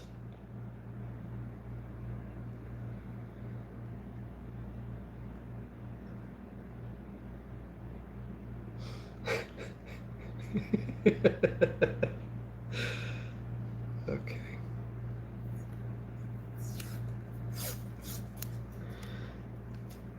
You know what you did.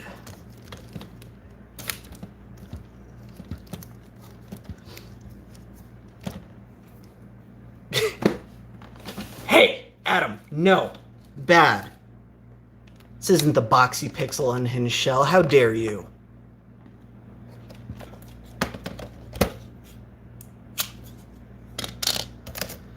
All right. I'm just gonna put this thing together and make sure that it still works, even though I still have to fix that solder joint.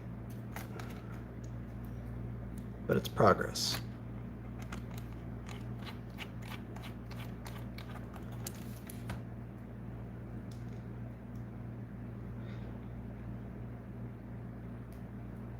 Mako boxy shell. Isaac, I swear to God, I'm gonna ban you.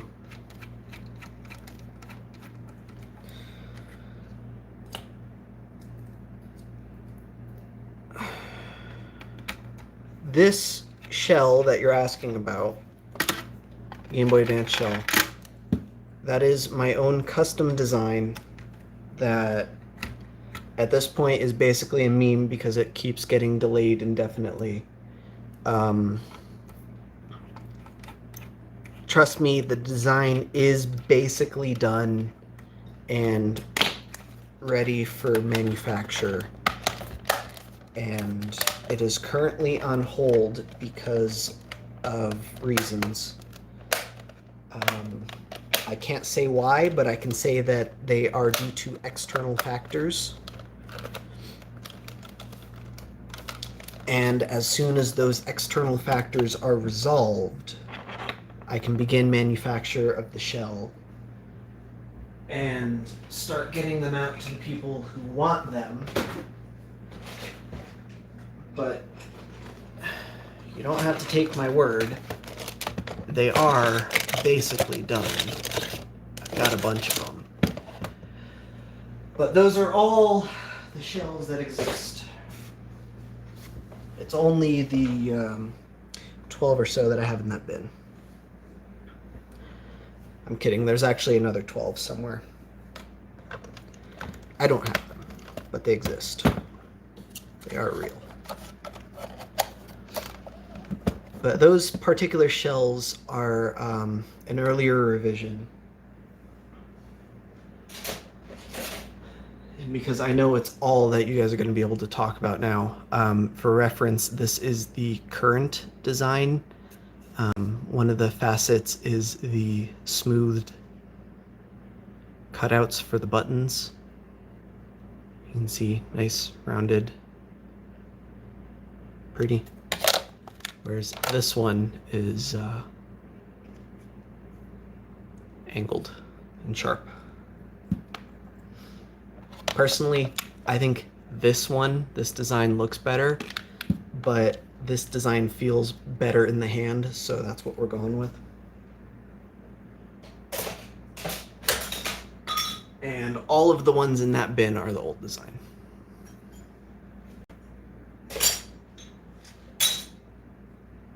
Various levels of finish. Okay.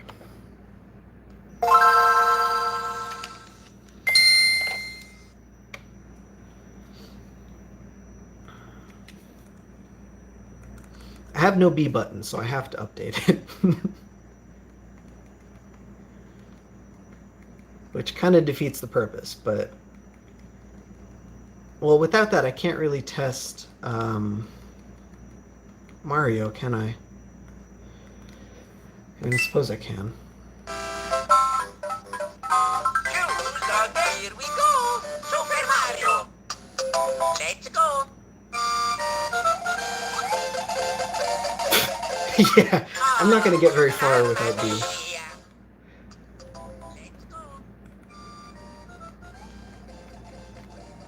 Yeah.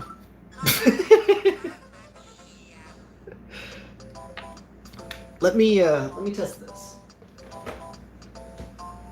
I'm gonna go in the other room and hit A. Okay, so the range is there. That's good. That's something I was concerned about. I'm not even back at my desk. I'm sure I missed that jump. Yeah, I did. Okay. It has range. That's good enough. That's all the testing we need to do for now. Yeah, I need to pull this thing apart and fix that soldering. I'm going to do that off stream, though, because it's basically been 2 hours at this point, and I need a break. I know I'm going to be soldering this thing for hours and hours, so I'm just going to leave it for tomorrow. I think I'm done for the evening. There's only so much you can do, you know? You got to give yourself breaks. Okay, so I might as well answer some questions because I'm sure that's all my streams ever devolve into once these things come out. This is the final design, more or less. I have made a few slight tweaks to the design since this prototype was made, but nothing visual, just little fitment tweaks. And the plan is to sell both versions. Not the sharp angled version. That's prototype only. But I mean aluminum and potentially machined acrylic. I don't know that we're going to sell machined acrylic, but the plan is to sell aluminum. If we have some machined acrylic made, it is going to be in smaller numbers than aluminum. So that will be the primary version. Also, you don't get an acrylic back with the acrylic front. It's just fronts. There's no machined acrylic back. That's still going to be aluminum even on the acrylic version. Unfortunately, just with the design, acrylic does not lend well to being machined in the shape that this part is. It is what it is. They will probably be finished such that they will be like anodized or coated or something. I don't know. We're still working that out. The plan is to include a lens. This is more or less the lens that they will be shipping with. This one was a one-off custom, and we are getting customs made that should be flush with the actual shell and not proud like this one is. Such is life when it comes to prototypes. There will also be machined backs for these things. I don't have an example because it's not done yet. It is what it is. I didn't plan on making a back for it ever, but that came at the last minute and I changed my mind. So we're going to go with that. This is not a color that will be offered. This was custom painted by me, and that whole bin was for samples of finishing. I don't know what we're going to go with because those were all samples made by the lovely, wonderful Retro CNC, and we are going to be outsourcing the production of the shells because it is clear that the demand of them is going to far outstrip the ability of Retro CNC to make. He can pump out a few, but based off of how many people have signed up for email notifications at this point, which, by the way, they're on the Retro CNC site. You can sign up for an email notification there. It's still probably going to be a few months. But yeah, just based off of the demand, we had to make a decision to outsource the production. It is what it is.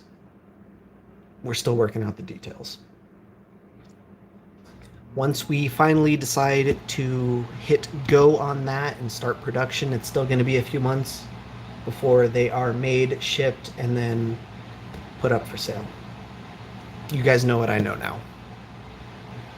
Any other questions? That's all the information I have.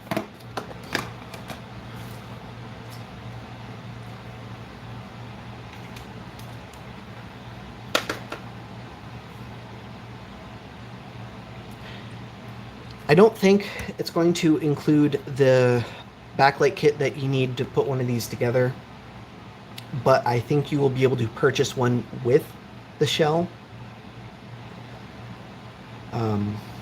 I don't know that there will be like any discounts or anything like that. I'm not handling any of that. I just, full disclosure, full clarity. I made this because I wanted it. Not because I wanted to sell it. I made it because I wanted to have one. So I made it how I wanted it. The fact that they're being sold is not even being handled by me. Installation difficulty on a scale of 1 to 7. That's kind of an odd scale. If you can reshell a Game Boy Advance SP, you can put one of these together.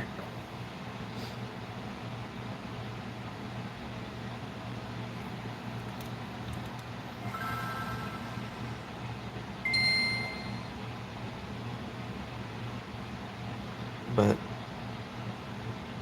yeah, that's all I got, guys.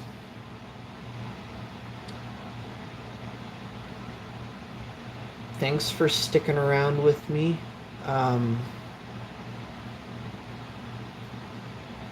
Do I make any money on any of my designs? Peter, I do not sell my designs.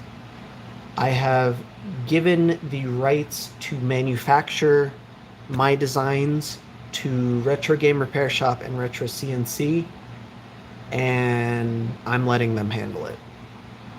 I'm not selling anything that I make. I don't want to deal with that. Selling things comes with a level of responsibility that I just don't want to deal with. This is a hobby for me. I don't want to make it a business. I was already reluctant enough to enable ads on my channel, but I had a sit down and a long hard think after I bought that Visteon, and I looked at my finances and realized that I can't keep doing that shit without extra additional income. So I turned ads on, and that's where we're at. If you don't like ads, which I don't like ads, that's why they're off in the first place, I highly recommend using AdBlock. I will think no less of you for it. In fact, I will highly recommend you use AdBlock whenever you watch my videos. But for those that don't, Godspeed. You know, you do you. But that's where we're at. I have a ton more projects in the works. Some of them electrical, some of them mechanical. None of them, I can't share any details on any of them yet, so, you know, it is what it is. Unfortunately, I vastly underestimated how much work it would be to get this thing made, so I teased it, I guess, way too early in the process. But I'm not making that mistake again. And next time I tease a product, it will be either already out or very shortly released. I can't make any promises. I mean, stuff slips all the time. But it is what it is.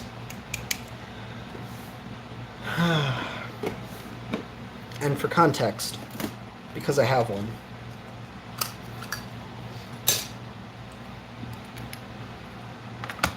that's Boxy Pixels. Mine is quite a bit smaller. So when you call my shell a Boxy Pixel shell, it hurts me, you know? It pains me in ways that you can't understand.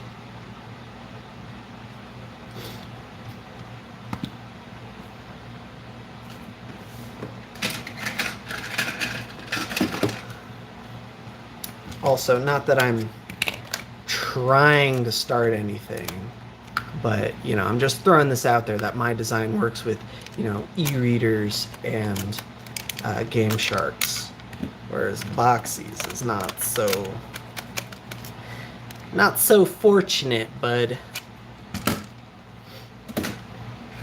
I don't have my Game Shark at my desk, or I'd whip that out too. Or wait, do I? I don't know. I have so much Game Boy shit at my desk.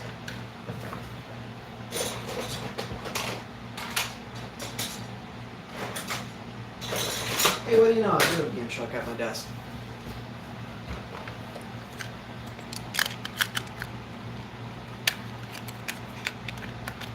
I mean, obviously it's not going to do anything with this game, but look at that. Works great. Boxy's not so much. Doesn't fit. So. And look at that. It didn't break this time. How bizarre.